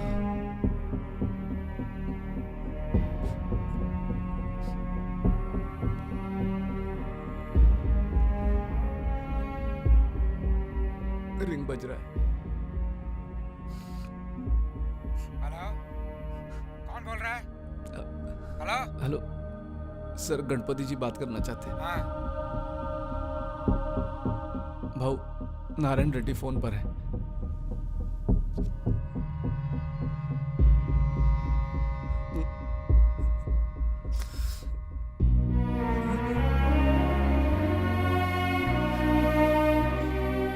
नमस्ते सर। हाँ बोलो गनी। जो फ्लाईओवर का एक्सीडेंट हुआ है सर, उस केस को जाने दीजिए ना प्लीज। हम ये कैसे कर सकते हैं गनी? हमें रूलिंग पार्टी को नीचा दिखाने का इतना अच्छा मौका जो मिला है। कॉन्ट्रैक्टर 10 लाख देने को तैयार है सर। उस एक्सीडेंट में एक छोटा सा लड़का भी मर गया है ना? वो मेरा बेटा है सर। ओह सॉरी गनी, हम बात को आगे नहीं बढ़ाएंगे।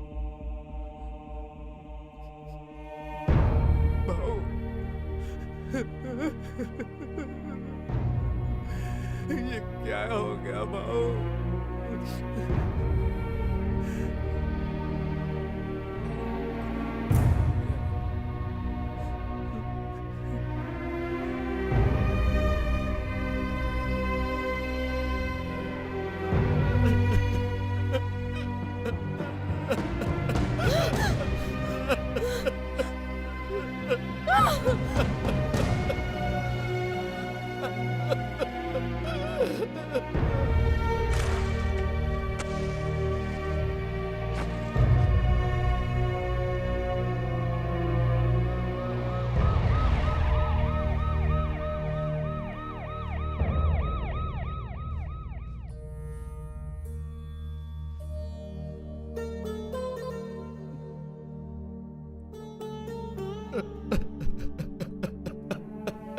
मेरा बेटा बाबू। शांति रखो। मेरा बेटा बाबू। सब्र करो बेटा, मैं किसी काम से दिल्ली गया था, समझ में नहीं आ रहा कि मैं तुम्हें कैसे तसल्ली दूं। हाँ बेटी, सिर्फ वक्त के साथ ही तुम्हारा दर्द कम होगा, हम और कुछ नहीं कर सकते। बेटा प्लीज कुछ खा लो, प्लीज खा लो, जाओ जाकर कुछ लेकर आओ। हाँ सुनो सुनो, मैं यहाँ से जाऊंगा नहीं जब तक तुम खाना नहीं खा लेते। हाँ उठो उठो। ऐसा लग रहा है कि आपको सारी किस्म की बीमारियां हो गई हैं। आप इतनी ज्यादा टेंशन क्यों ले रहे हैं सर?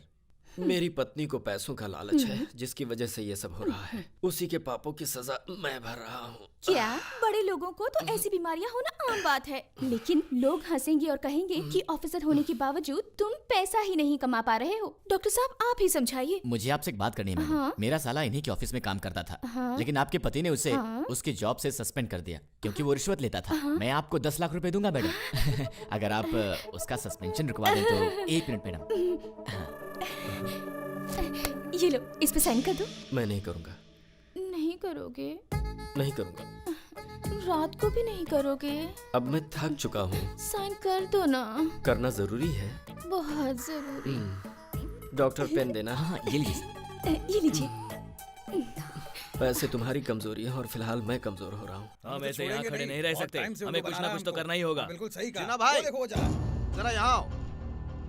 वो और कितने दिनों तक शौक मनाएगा? हमने गणपति पर विश्वास किया, उसे काम से पहले ही पैसे दिए। अभी वो इंजीनियर साइन करने से मना कर रहा है, कहता है उससे बात करने के बाद ही साइन करेगा। मेरी भी यही प्रॉब्लम है। मुझे कहा था कि वो मर्डर केस संभाल लेंगे और पुलिस से बात करेंगे, लेकिन ऐसा कुछ भी नहीं हुआ। के कहने पर मैं रजिस्ट्रार को 10 लाख रुपए दे आया। अभी मैं जाके पूछता हूँ तो कहता है गणपति से बात नहीं हुई। ये क्या बोल रहे? ब्रोकर्स को जज्बात नहीं होते क्या? उनके सीने में दिल नहीं होता? अरे गणपति का बेटा मर गया यार, उन्हें कुछ दिन तो अपने बेटे का मातम मनाने दो, बाद में वो सब कुछ ठीक कर देंगे। पर तुम्हें किसी की पड़ी ही नहीं है, सिर्फ अपने काम का देखते हो। पत्थर दिल कहेंगे।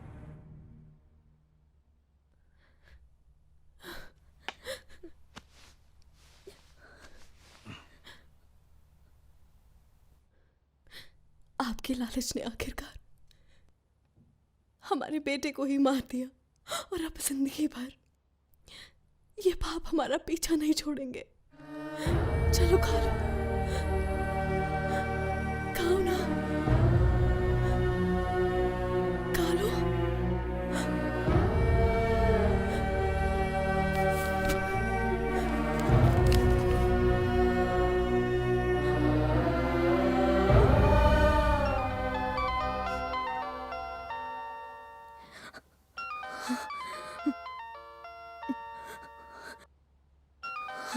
अगर आपने फोन उठाया तो मैं मर जाऊंगी।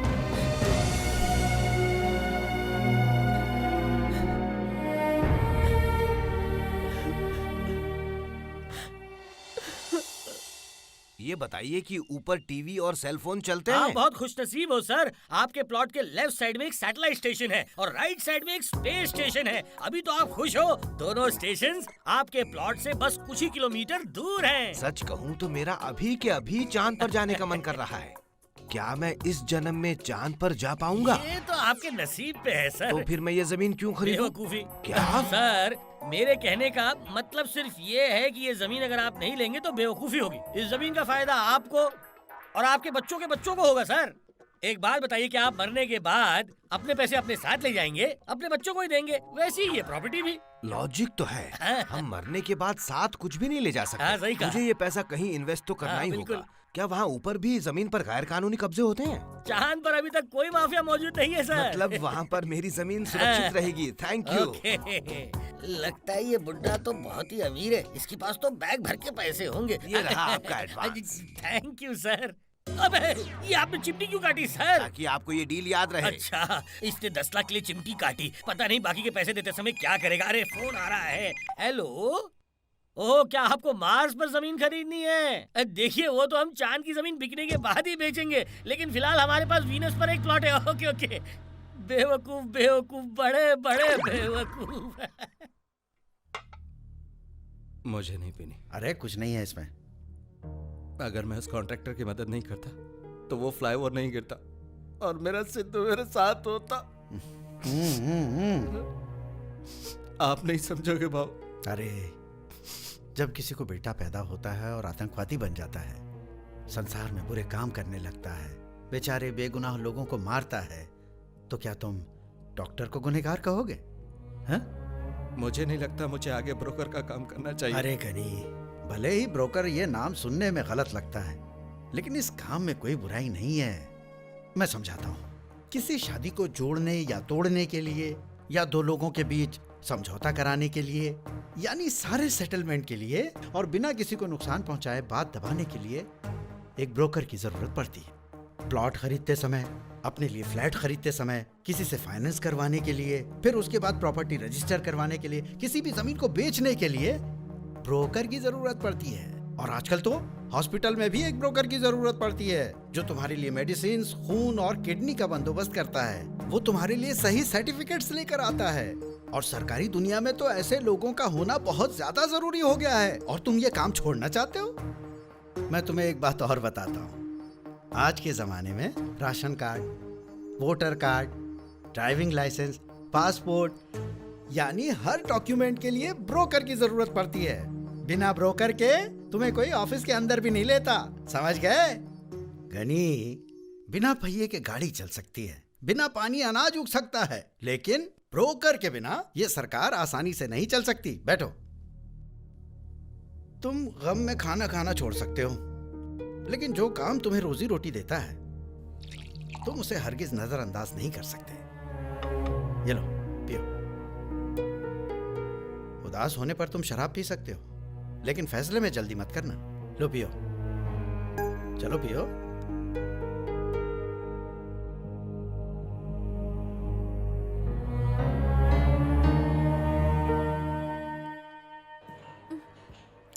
आखिर तुम इतनी टेंशन में क्यों हो? मेरे साथ हो तो टेंशन दूर रखो। हेलो, तुमसे बोल रही हूँ। क्या तुम आइसक्रीम खाओगे? मैं यहाँ आइसक्रीम खाने नहीं आई हूँ। तो फिर? मैं यहाँ आई हूँ क्योंकि मुझे तुमसे शादी के बारे में बात करनी है। जल्दी क्या है हरिणी? हाय हरिणी। हाय सुजाता, कैसी हो? अच्छी हूँ। ये तुम्हारे पति है? होने वाले तो हैं, लेकिन अभी तक हमारी शादी नहीं हुई ठीक है, बाय। मेरे हस्बैंड बाहर वेट कर रहे हैं।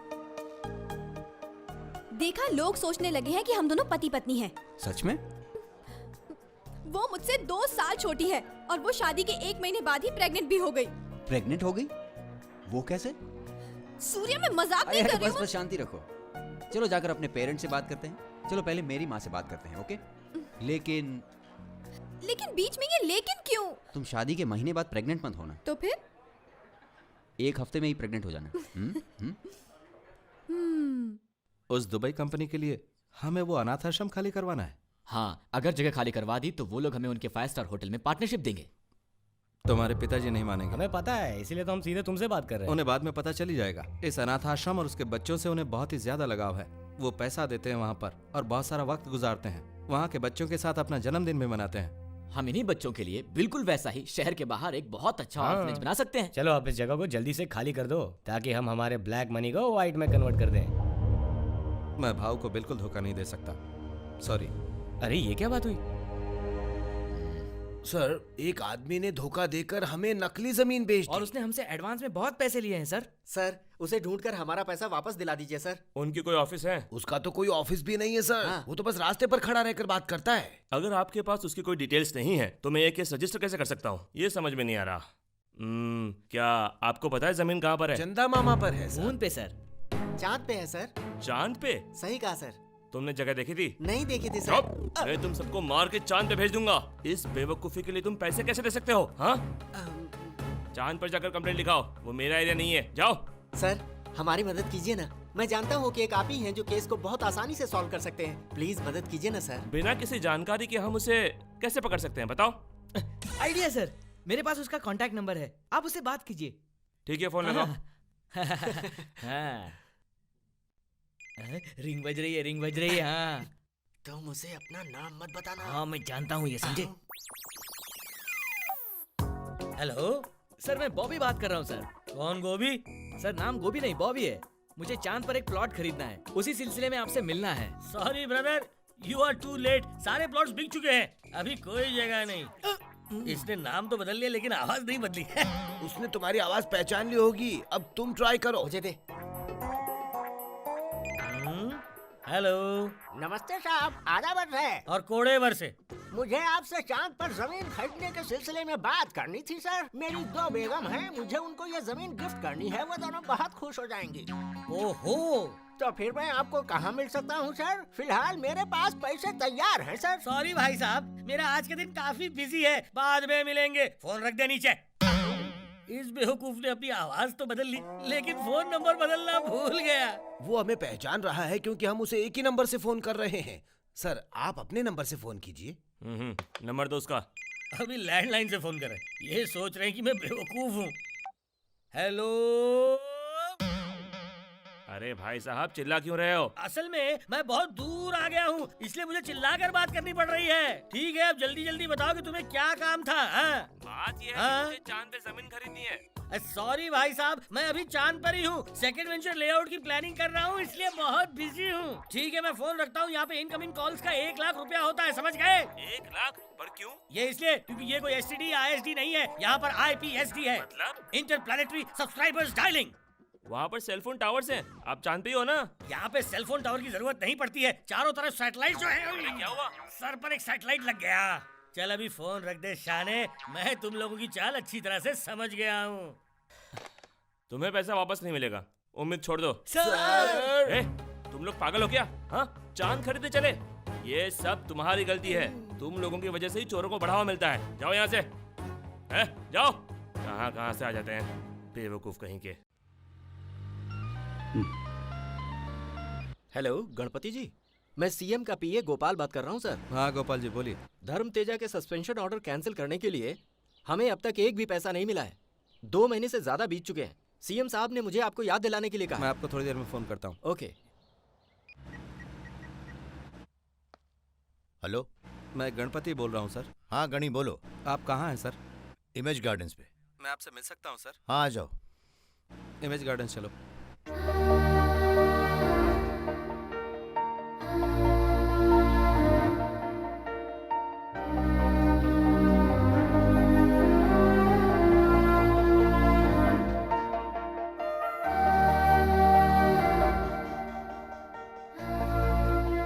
डॉक्टर, आप पैसों की बिल्कुल चिंता मत करना। इलाज अच्छा होना चाहिए।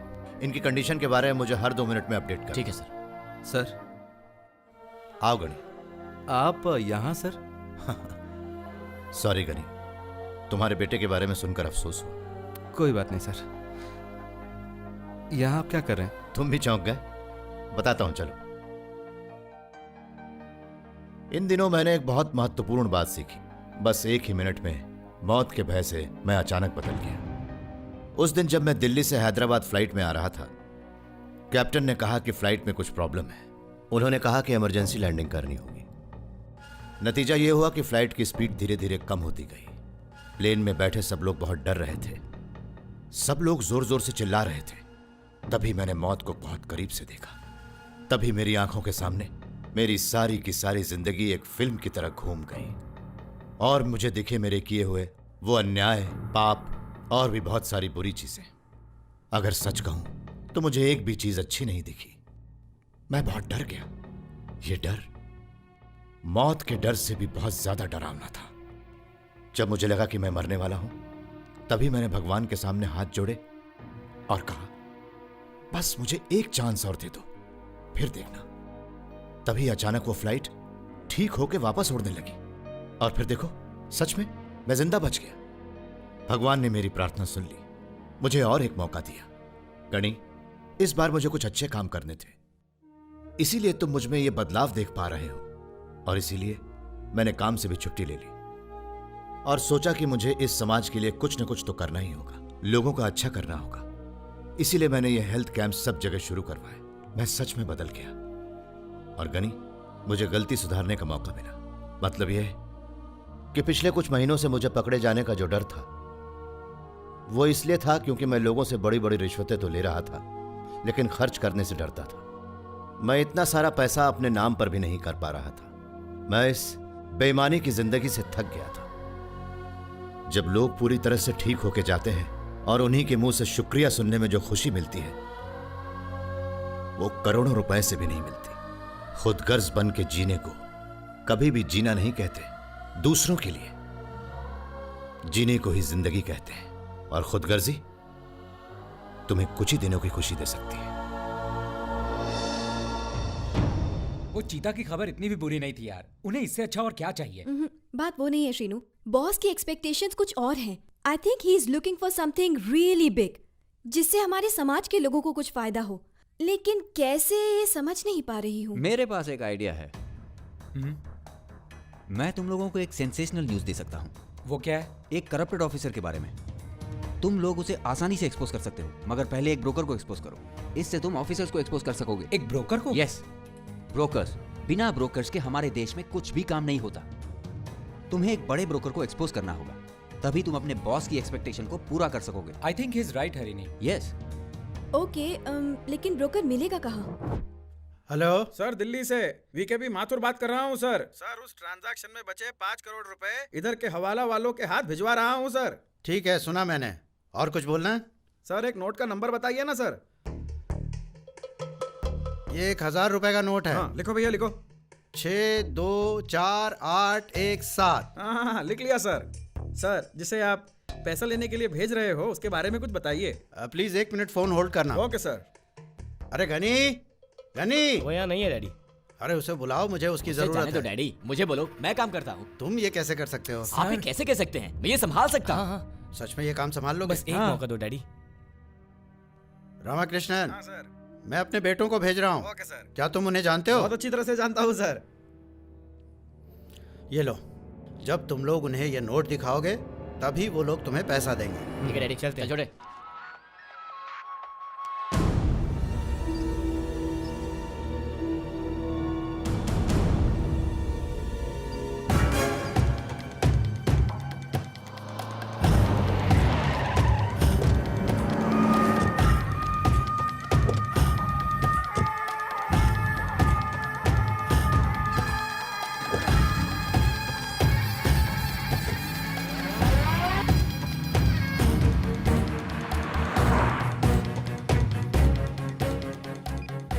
शिवा, क्या हुआ? सब ठीक है ना? सर, इन लोगों के जाने के बाद TV9 की गाड़ी उनके पीछे गई है सर। सच में? क्या तुमने उन्हें इस बारे में बताया? वो दोनों अपने मोबाइल गाड़ी में ही भूल गए सर।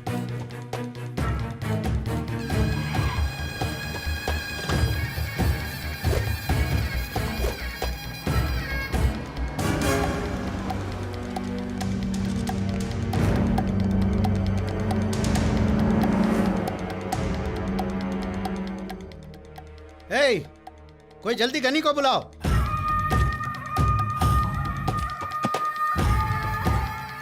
Zoom in.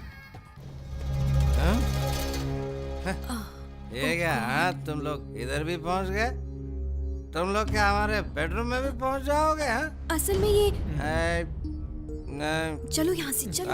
मीडिया के साथ ऐसे कैसे बात कर सकते हैं? आगे कैसे हो? कुछ हुआ तो नहीं ना? है? आज अगर तुम सही समय पर पहुंच के सब संभाल नहीं लेते, तो मैं आज सबके सामने एक्सपोज हो जाता और सब मुझे हवाला मिनिस्टर कहते। अरे गनी, आज तुम्हारी वजह से ही मेरे दोनों बच्चे बच गए। तुम्हारी वजह से मैं भी बच गया। ये तो मेरा फर्ज था भाऊ। अरे 2 महीने से ज्यादा हो गए, पैसे भी पूरे लिए थे तुमने, लेकिन अब तक हमारा काम नहीं हुआ। अरे मैंने कहा ना आपका काम हो जाएगा, आप टेंशन मत लीजिए। वो सब छोड़ो, हमारा एडवांस हमें वापस कर दो। हम अच्छे से कह रहे हैं, हमारा पैसा वापस दे दो। अभी क्या अभी?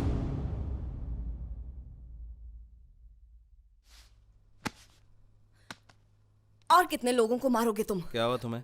ओह, जैसे तुम्हें पता ही नहीं। क्या बोल रही हो तुम? मास्टर जी मर गए।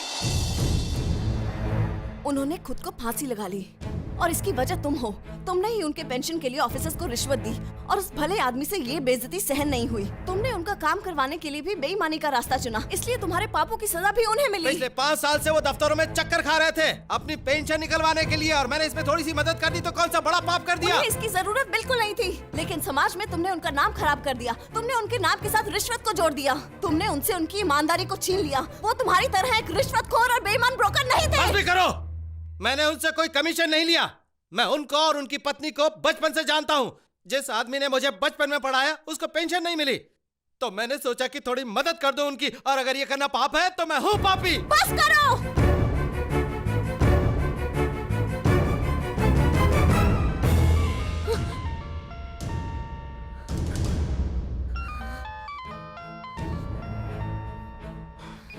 बोलो चिना, मैं अभी आता हूँ।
सच आग की तरह होता है। अब जो सच मैं बताने जा रहा हूँ वो बहुतों की जिंदगियां जलाएगा, लेकिन साथ ही हमारे समाज को रोशन भी करेगा।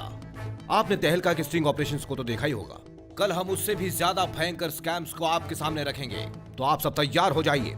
अब हम एक्सपोज करेंगे बड़े पॉलिटिशियंस को, जाने माने अधिकारियों और बिजनेसमैन को भी। हम उनका पर्दाफाश करेंगे हमारे चैनल टीवी 9 पर कल शाम को ठीक 6 बजे। Don't miss to watch 6 PM live with Surya Prakash. नहीं करूंगा, मैं इस जाली डील पर कतई साइन नहीं करूंगा गणपति। तुम जैसे लोगों की वजह से ही हम जैसे गवर्नमेंट ऑफिसर्स गाली पाते हैं। हम मैडम से पहले ही बात कर चुके हैं। मैडम बोलो ना। आपकी प्रॉब्लम क्या है? प्रॉब्लम क्या है ये पूछती हो? ये बीज किसानों की सालों की मेहनत को बर्बाद कर देंगे। अगर वो 100 बीज डालेंगे तो उसमें से सिर्फ 40 उगेंगे। इससे उनका कितना नुकसान होगा कभी सोचा है तुमने? पूछती है प्रॉब्लम क्या है। मैं ये सोचना भी नहीं चाहती और तुम भी उन गरीबों के बारे में मत सोचना। इतने सालों से चुपचाप साइन करते थे, है ना? लेकिन अब मैंने कहा तो साइन नहीं करोगे। लेकिन मेरी बात तो सुनो। तुम चुप बैठो। इन्होंने हमें पैसे देने का वादा किया है, इतना पैसा कि मैं सोच भी नहीं सकती। और ये दुबई से सोना भेजेंगे, घूमने के लिए यूरोप भी भेजेंगे। सही कहा ना गनी? तुमने इतना सोना लाद रखा है फिर भी ये काम है क्या? काफी नहीं है, तुम चुपचाप साइन करो। नहीं करूँगा। पक्का नहीं करोगे या करोगे? नहीं करूँगा। नहीं करोगे? करना जरूरी है। बहुत जरूरी। अब तो साइन कर दीजिए। डार्लिंग तुम्हें सोना पसंद है और मुझे तुम पसंद हो। ये लो।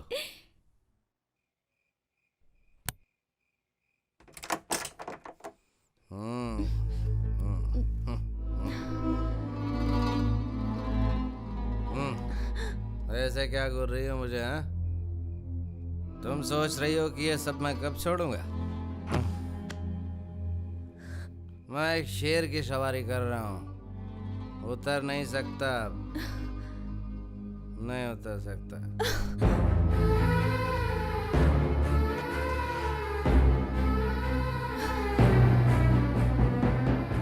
मैं जा रही हूँ। अगर मैं इस घर में एक भी मिनट और रुकी तो मेरे लिए इससे बड़ी बेइज्जती और नहीं होगी। श्रुति, एक और बात, हम दोनों के रिश्ते को बचाने और मुझे वापस बुलाने के लिए एक ब्रोकर को कभी मत भेजना। ये मुझे समझती क्यों नहीं है?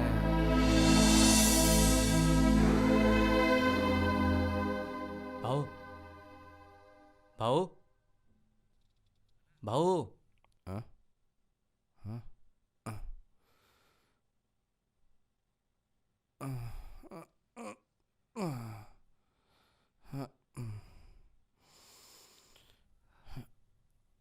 मैं इतने दिन यहाँ नहीं आया क्योंकि भाभी को बुरा लगता।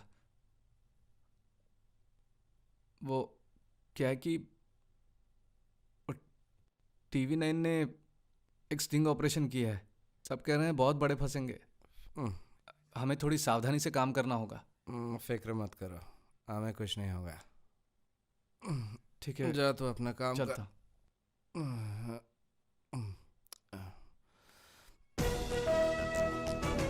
करप्शन के समंदर से लोगों को निकाल के आपके सामने रखेंगे वो लोग जो इस गंदे पानी में। ये लोग पब्लिसिटी तो काफी अच्छी कर रहे हैं, लेकिन क्या पता प्रोग्राम इतना अच्छा होगा। क्या कहते हो? यस सर, ये लोग हर रोज यही बताते हैं। करेक्ट।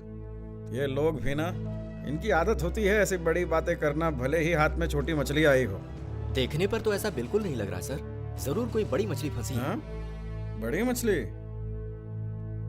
क्या हमारा कोई जान पहचान वाला फंसा है? मैंने ऐसे झूठे प्रोग्राम्स बहुत देखे हैं। ये कोई ऐसा वैसा न्यूज़ नहीं है, इसमें सीक्रेट कैमरे का इस्तेमाल किया जाता है। बड़े बड़े लोगों को पकड़ेंगे। सच में? अगर ये बात सच है तो हम दोनों कल शाम को टीवी के सामने से हटेंगे ही नहीं।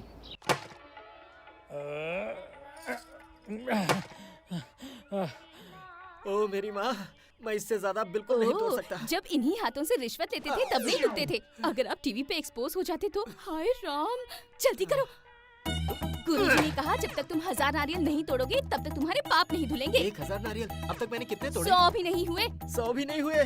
मैं और नहीं तोड़ सकता। ये लो, जल्दी करो।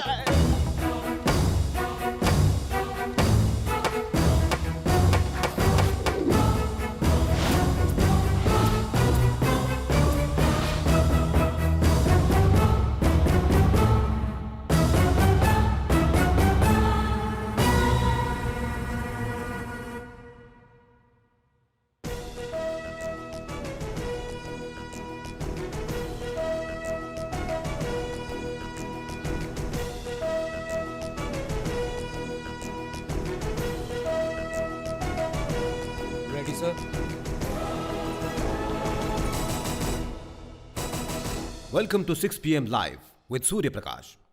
आज का ये शो एक ऐसे स्टिंग ऑपरेशन के बारे में है जो हमारे सामने कई चेहरे बेनकाब करेगा। राज्य भर में हेरा फेरी, संविधान के साथ छेड़खानी और भी बहुत सारे बुरे कारनामे। आज आप देखने वाले हैं कि कैसे बड़े बड़े मंत्री, MLAs, नेशनल हीरोज जो लोग आम लोगों की सेवा और राज्य की सुरक्षा की कसम खाते हैं वो लोग ही देश को खा रहे हैं। आज जाने माने IAS और IPS ऑफिसर्स जो सेवा करने की कसम खाते हैं वो असल में लोगों की सेवा नहीं बल्कि खुद की सेवा करने के लिए रिश्वतखोरी और करप्शन का साथ देते हैं।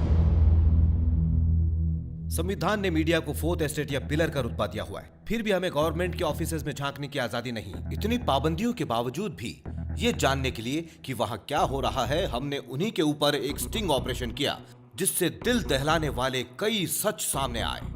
हम ये नहीं कह रहे कि ये स्टिंग ऑपरेशन हमने अकेले किया है, एक शख्स ने हमारी मदद की है और उस शख्स के बगैर ये ऑपरेशन नामुमकिन था।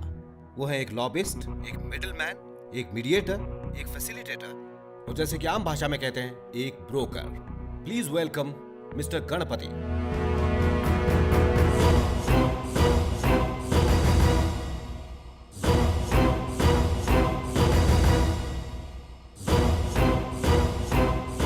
Mister Ganpati, welcome to TV9। देखा तुमने? इस आदमी के सामने तुम सोना और पैसे की बात कर रही थी। अरे ये क्या किया तूने? जहां तक हम जानते हैं आपके हाथों बहुत बड़े बड़े ट्रांजैक्शन हुए हैं। हमने मार्केट में पता लगाया, आप one of the most successful broker हो। बाकी लोगों की तरह मेरे मन में भी एक डाउट है, आप कई सालों से इस बिजनेस में हैं और अचानक से आप सबके सामने आ गए, इसका कारण क्या है? कोई कारण नहीं है। मैंने भी ये काम दूसरों की तरह पैसा कमाने के लिए किया था। मैंने सोचा था मैं जरिया बनूंगा किसी का अधूरा काम पूरा करने का। बाद में पता चला मेरे इस काम से किसी को नुकसान पहुंचता है। जब भी मैं कोई डील फाइनल करता था तो मुझे लगता था कि मैं एक बहुत अच्छा ब्रोकर हूँ, लेकिन बाद में मैंने देखा कि मेरे इस काम से दूसरों को कितनी तकलीफ पहुंचती है। अचानक इस बदलाव का कारण? एक महान पुरुष। कौन है वो? मैं यहाँ सबके सामने उनका नाम तो नहीं लेना चाहता, लेकिन चाहता हूँ कि लोग जाने उन्होंने मुझे क्या कहा था।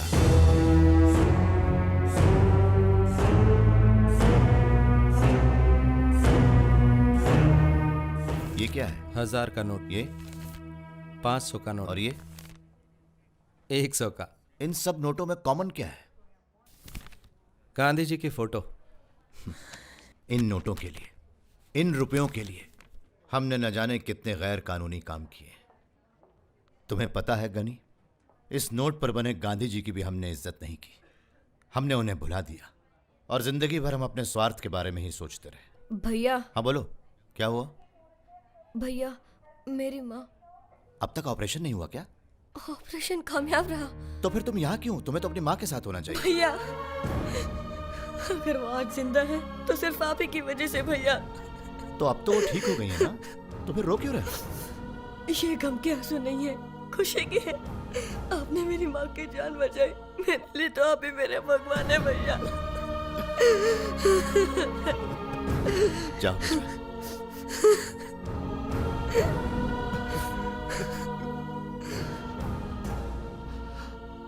अब तक मुझे अच्छा काम करने की आदत नहीं हुई ना, इसीलिए इन सब का इतना प्यार देखकर आंखें गीली हो जाती। दुनिया में सच्चा प्यार पाना सबसे मुश्किल है, बहुत मुश्किल है।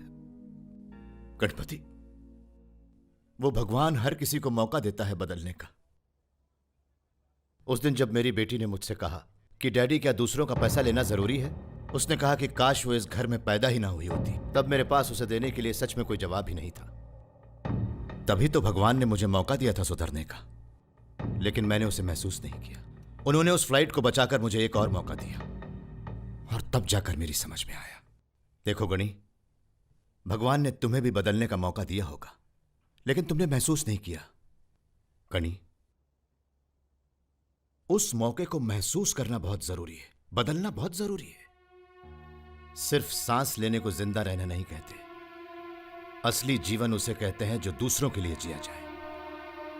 उस मौके को पहचानना बहुत जरूरी है, बदलना बहुत जरूरी है। मेरे बेटे ने मेरे सामने दम तोड़ा, शायद भगवान ने तभी मुझे एक मौका दिया, लेकिन मैं नहीं बदला। मैंने तब भी ब्रोकरी की जब मेरे बेटे की लाश मेरे हाथ में थी।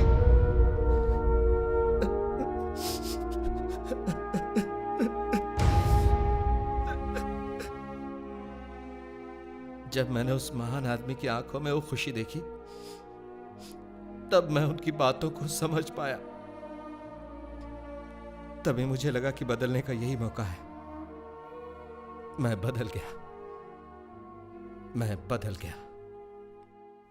आप बदल गए, लेकिन इस बदलाव के साथ साथ आपने इतना बड़ा रिस्क भी उठाया। इसके पीछे जरूर कोई कारण होगा। मेरे मास्टर जी, मैंने हमेशा यही सिखाया था कि हिम्मत रखो, बलवान बनो और सच कहो। ये मत समझना कि मैं डर के आत्महत्या कर रहा हूँ। लेकिन वो लोग जो हम पर हुकूमत करते हैं वो पॉलिटिशियंस नहीं है, वो पब्लिक सर्वेंट्स हैं। इन्हें पैसों के अलावा और कुछ नहीं चाहिए। मैं समझ गया कि इस समाज में रिश्वत दिए बगैर कुछ भी मुमकिन नहीं है।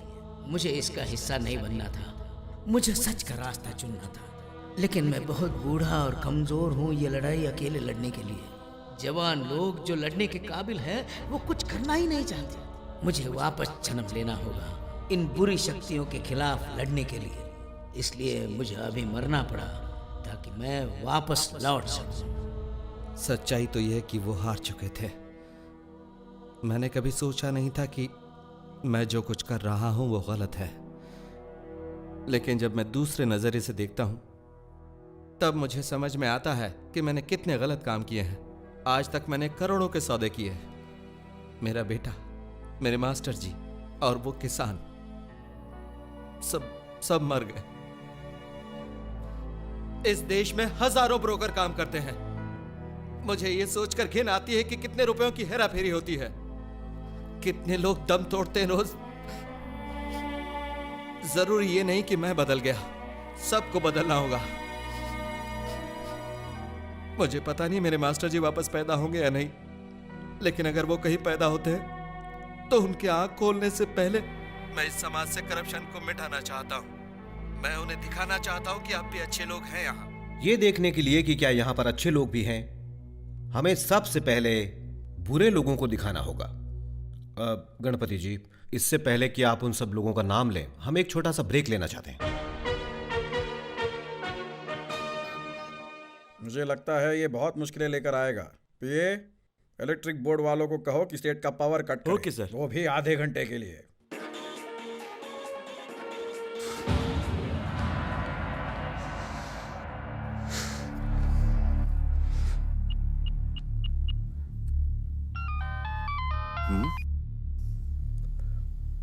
Are we on air?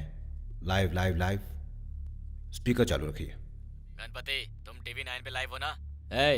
खबरदार, अगर तूने हमारे और हमारे डील्स के बारे में कुछ भी बताया तो मैं तुझे आखिरी वार्निंग दे रहा हूँ। खबरदार, अगर तूने अपना मुंह भी खोला तो चल स्टूडियो से बाहर निकल, फिर देखना मैं तेरा क्या हाल करता हूँ। तो का ब्रोकर, तुम जो भी फोन पे बोल रहे हो लाइव टीवी पे आ रहा है। अरे तुम वापस किसे फोन कर रहे हो? मुझे पता क्या करना है।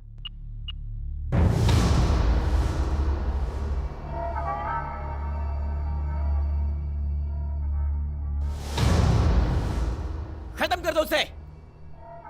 इस तरह के थ्रेटनिंग कॉल्स सिर्फ गणपति जी के फोन पर ही नहीं बल्कि हमारे स्टूडियो में भी आ रहे हैं। एनीवे, मुझे ये बताइए गणपति जी, सबसे पहले हम किसका स्कैम विटनेस करने वाले हैं? जिसका फोन मुझे अभी आया था।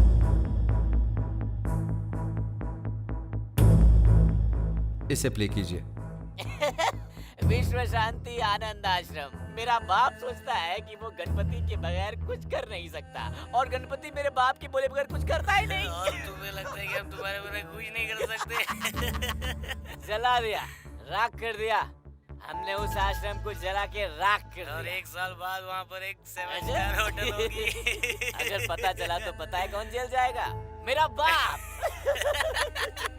देखते जाओ, आने वाले 1 साल के अंदर उस जगह पे बनेगा हमारा 7 स्टार होटल।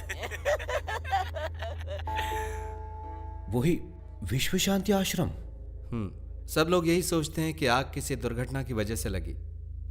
यहां तक कि आपके चैनल ने भी यही कहानी दिखाई थी। छोटे छोटे मासूम बच्चे थे जिनका मानसिक संतुलन ठीक नहीं था। उन्हें ठीक से खाना मांगना भी नहीं आता था, और उनकी सुरक्षा की वजह से उन्हें पलंग से बांध कर रखा गया था। इसी कारण वो मासूम बच्चे आग की लपटों से बचकर भाग नहीं पाए। वो नन्हे मासूम बच्चे वहीं जिंदा जल गए। और अब ये लोग कहते हैं कि ये उन मासूमों की राख पर अपना 7 स्टार होटल बनाएंगे। उम्मीद करता हूं कि भाव भी ये सब देख रहे होंगे। माफ करना भाव, मैंने ये बात सबके सामने रख दी। ये जरूरी था, नहीं तो आप उन्हें माफ कर देते। अब एक छोटा सा ब्रेक लेते हैं।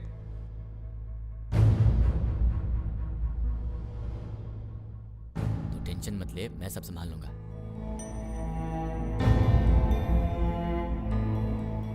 डैडी हमने वो हे, मैं चाहता था कि तुम लोग बहुत सारा पैसा कमाओ, लेकिन मैं तुम दोनों को इंसानियत सिखाना तो भूल ही गया। हे, सिर्फ तुम दोनों के लिए मैंने बहुत सारी जिंदगियां बर्बाद की हैं। मुझे शर्म आ रही है कि तुम दोनों मेरे बेटे हो। काश तुम दोनों ने जन्म ही नहीं लिया होता। काश कि मैं बस अकेला होता। छे, मेरे पिता के मरने के बाद मैं अनाथ हो गया था, और आज तुम दोनों ने जो हरकत की है, मुझे फिर से अनाथों जैसा लग रहा है।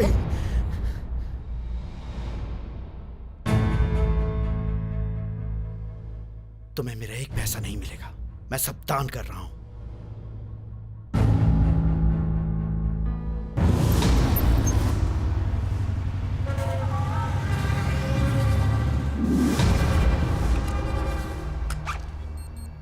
सर, हमारे ताजा समाचार के अनुसार ये इतनी सारी क्लिपिंग्स देखने के बाद पुलिस इनको गिरफ्तार करने के लिए निकल चुकी है।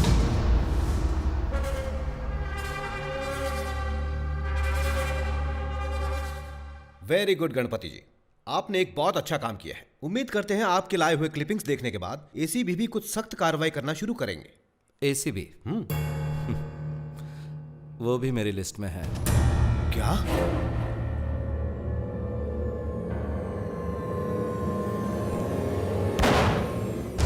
जिंदगी बहुत कीमती होती है, लेकिन इज्जत उससे भी ज्यादा। समाज में अपनी इज्जत बढ़ाने के लिए आदमी पैसे कमाता है और इस चक्कर में कई गुनाह कर बैठता है। फिर क्या होता है? इन गुनाहों की वजह से आखिर में जिंदगी और इज्जत दोनों साथ छोड़ देती है। मुजरिमों को सजा मिलनी चाहिए, चाहे छोटा हो या बड़ा। कानून सबके लिए बराबर होता है। अब कुछ ही देर में हमें कुछ और लोगों के बारे में पता चलेगा, जब मिस्टर गणपति अगले नाम बताएंगे।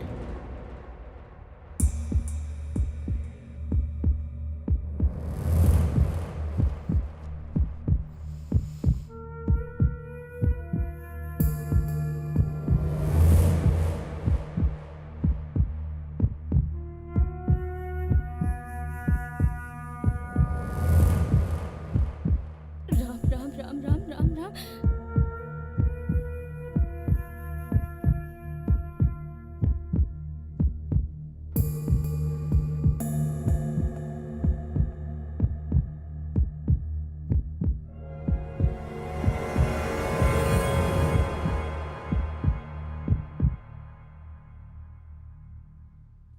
मैं और कोई भी नाम नहीं लेना चाहता। What?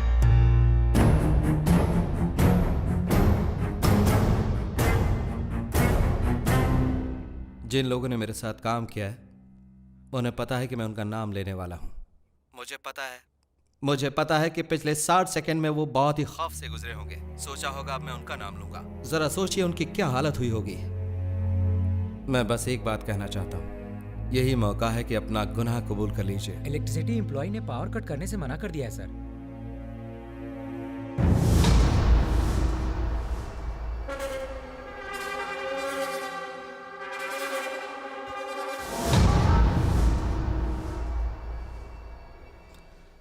मैंने जो गलती की उसकी सजा मुझे मिल चुकी है।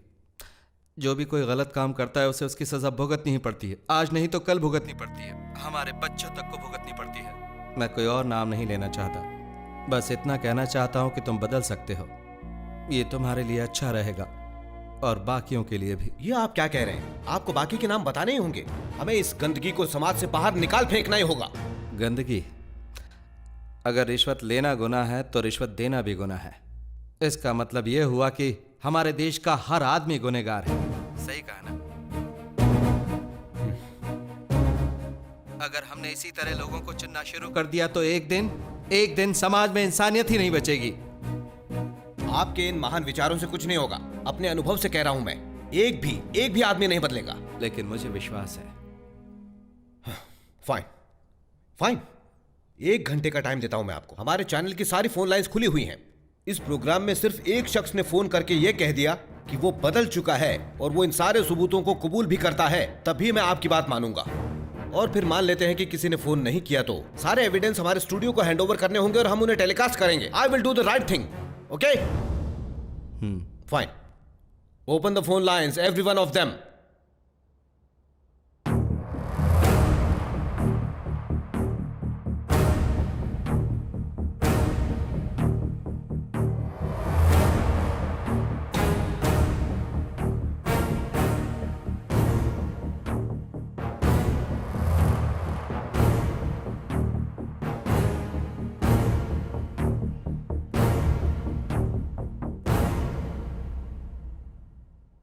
सर हमें एक कॉल आया है। ठीक है, कनेक्ट करो। मैंने भी अपनी पूरी जिंदगी में ढेर सारे या कहो अनगिनत बुरे काम किए हैं। सच कहो तो मैं भी आज तक पाप और गुनाहों के समंदर में तैरता आया हूं। घनी, मैंने सोचा था कि मैं बदल के लोगों की मदद करूंगा, लेकिन तुम इस प्रोग्राम के जरिए बहुत सारे बेईमानों को बदलकर उन्हें सुधरने का मौका दोगे। बहुत सही, तुम्हें मेरा सलाम। तुम जिस मुहिम को लेकर आगे बढ़े हो, मैं ही उसकी पहली आवाज बनता हूं। मैं आज सबके सामने कबूल करता हूं कि पिछले कुछ सालों में मैंने रिश्वतखोरी के धंधे में कुल मिलाकर 100 करोड़ रुपए कमाए। सच में। और जब भी और एक मौका मिला, मैंने बिना कुछ सोचे समझे लोगों की भलाई के लिए पूरे 3.5 करोड़ रुपए खर्च कर दिए। इस टीवी प्रोग्राम के जरिए बाकी 96.5 करोड़ का खुलासा करता हूं। इस प्रोग्राम के द्वारा मैं अपने सारे दोस्तों को एक सलाह देना चाहूंगा। आप 1 लाख रुपए का बिस्तर तो खरीद सकते हैं, लेकिन नींद नहीं खरीद सकते। आप पैसे खर्च करके गाड़ी बंगला तो खरीद सकते हैं, लेकिन कभी भी खुशी नहीं खरीद सकते। आदमी खुश तभी रहता है जब मन शांत होता है। आपको मन की शांति तभी मिल सकती है जब आप अपनी सारी गलतियों को मान लें। माय डियर फ्रेंड्स, आपके पास भले ही 1000 एकड़ की जमीन हो, लाखों करोड़ों रुपए हो और चाहे लाखों टन सोना हो, कभी भी पैसों का घमंड अपने सर पे चढ़ने मत देना।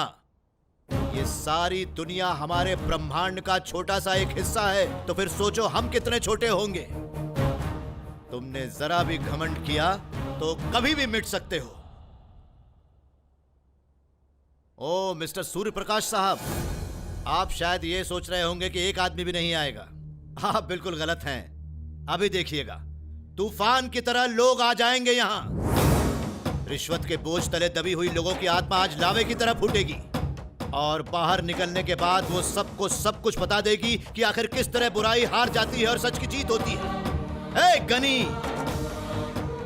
आज तुम्हारी वजह से लोगों की आत्मा जागेगी। तुम जीतने वाले हो, तुम ही जीतोगे। हे भगवान, बच गए। इसकी तो बोलती ही बंद हो गई। आपने मारा क्यों? अब तक तेरी आंख नहीं खुली? देख उसे, उसने अपने आप को लोगों के हवाले कर दिया है। अगर तेरी आत्मा जिंदा है तो जाकर सारे पैसे ले आ जो तूने अपने होने वाले 100 बच्चों के लिए छुपा कर रखे हैं। तेरे उन पैसों से हम 1000 गरीब बच्चों की मदद कर सकते हैं। आप चिल्ला क्यों रहे हैं? अरे मैं तो तुझे जान से मार दूंगा। तू मेरी कमजोरी से खेल रही है।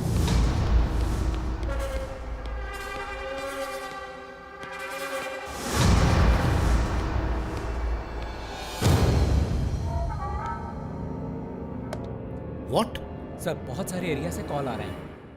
Connect immediately. सर मुझे माफ कर दो सर, मैंने मासूम लोगों के पैसे खाए सर। शायद मेरे पापों की सजा मेरी बीवी को मिल रही है। वो जिंदगी भर के लिए बस एक जिंदा लाश बन चुकी है सर। मैं अपना गुनाह कबूल करने को तैयार हूँ सर। मेरे पास गैर कानूनी पैसे, मैं अपना गुनाह कबूल करता हूँ सर। मैं इरिगेशन डिपार्टमेंट का चीफ इंजीनियर हूँ। मैंने अब तक गैर कानूनी तरीके से 2 करोड़ कमाए हैं। 3 करोड़ सर। हेलो सर, मैं माधव सुरती बोल रहा हूँ अहमदाबाद से। मैं पेंशन ऑफिस में हेड क्लर्क हूँ सर। मैंने गलत रास्तों से आज तक 25 लाख कमाए हैं। ये अर्जेंट में एक प्रेस मीटिंग बुलाओ। हेलो टीवी 9 चैनल, मैं कोल्हापुर से कल्याणी बात कर रही हूँ। मेरे पति एक्साइज डिपार्टमेंट में काम करते हैं। उन्होंने हमारे घर में 35 लाख रुपए छुपा के रखे हैं। मुझे पता है वो ये बात कभी नहीं बताएंगे, इसलिए मैंने फोन किया। Hello TV9। Hello TV9। Hello, मैं अपोजिशन का लीडर नारायण सिंह बात कर रहा हूँ। Connect everything. हेलो, बात कर रहा हूँ, मुझे आपसे बात करनी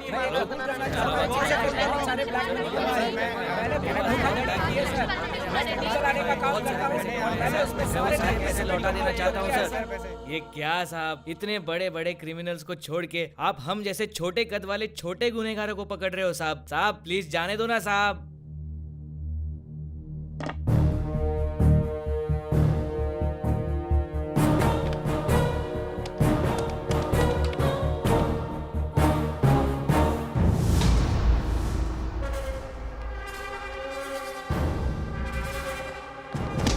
कौन है बे तो साले?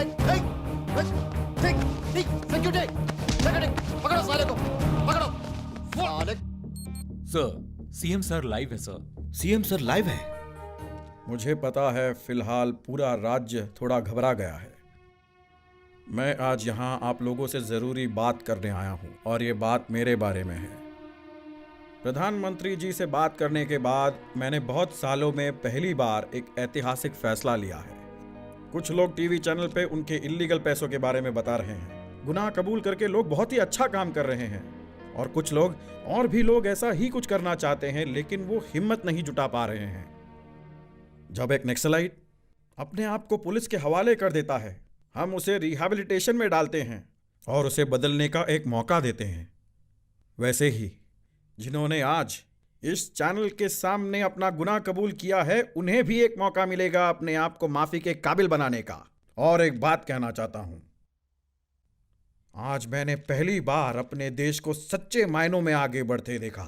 लोग अगर ऐसे ही सच का साथ देते गए तो अपना देश सबसे आगे होगा और दुनिया में सबसे शांतिपूर्वक होगा। सारे देशवासियों की आंखें खोलने के लिए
लोगों को उन मासूम बच्चों के दर्दनाक तरीके से मारे जाने का बहुत दुख हुआ है सर। इसलिए ये सारे पैसे आप रखिए और अगर कोई और जरूरत हो तो हमें बताइए सर। तुम्हें किसने भेजा है?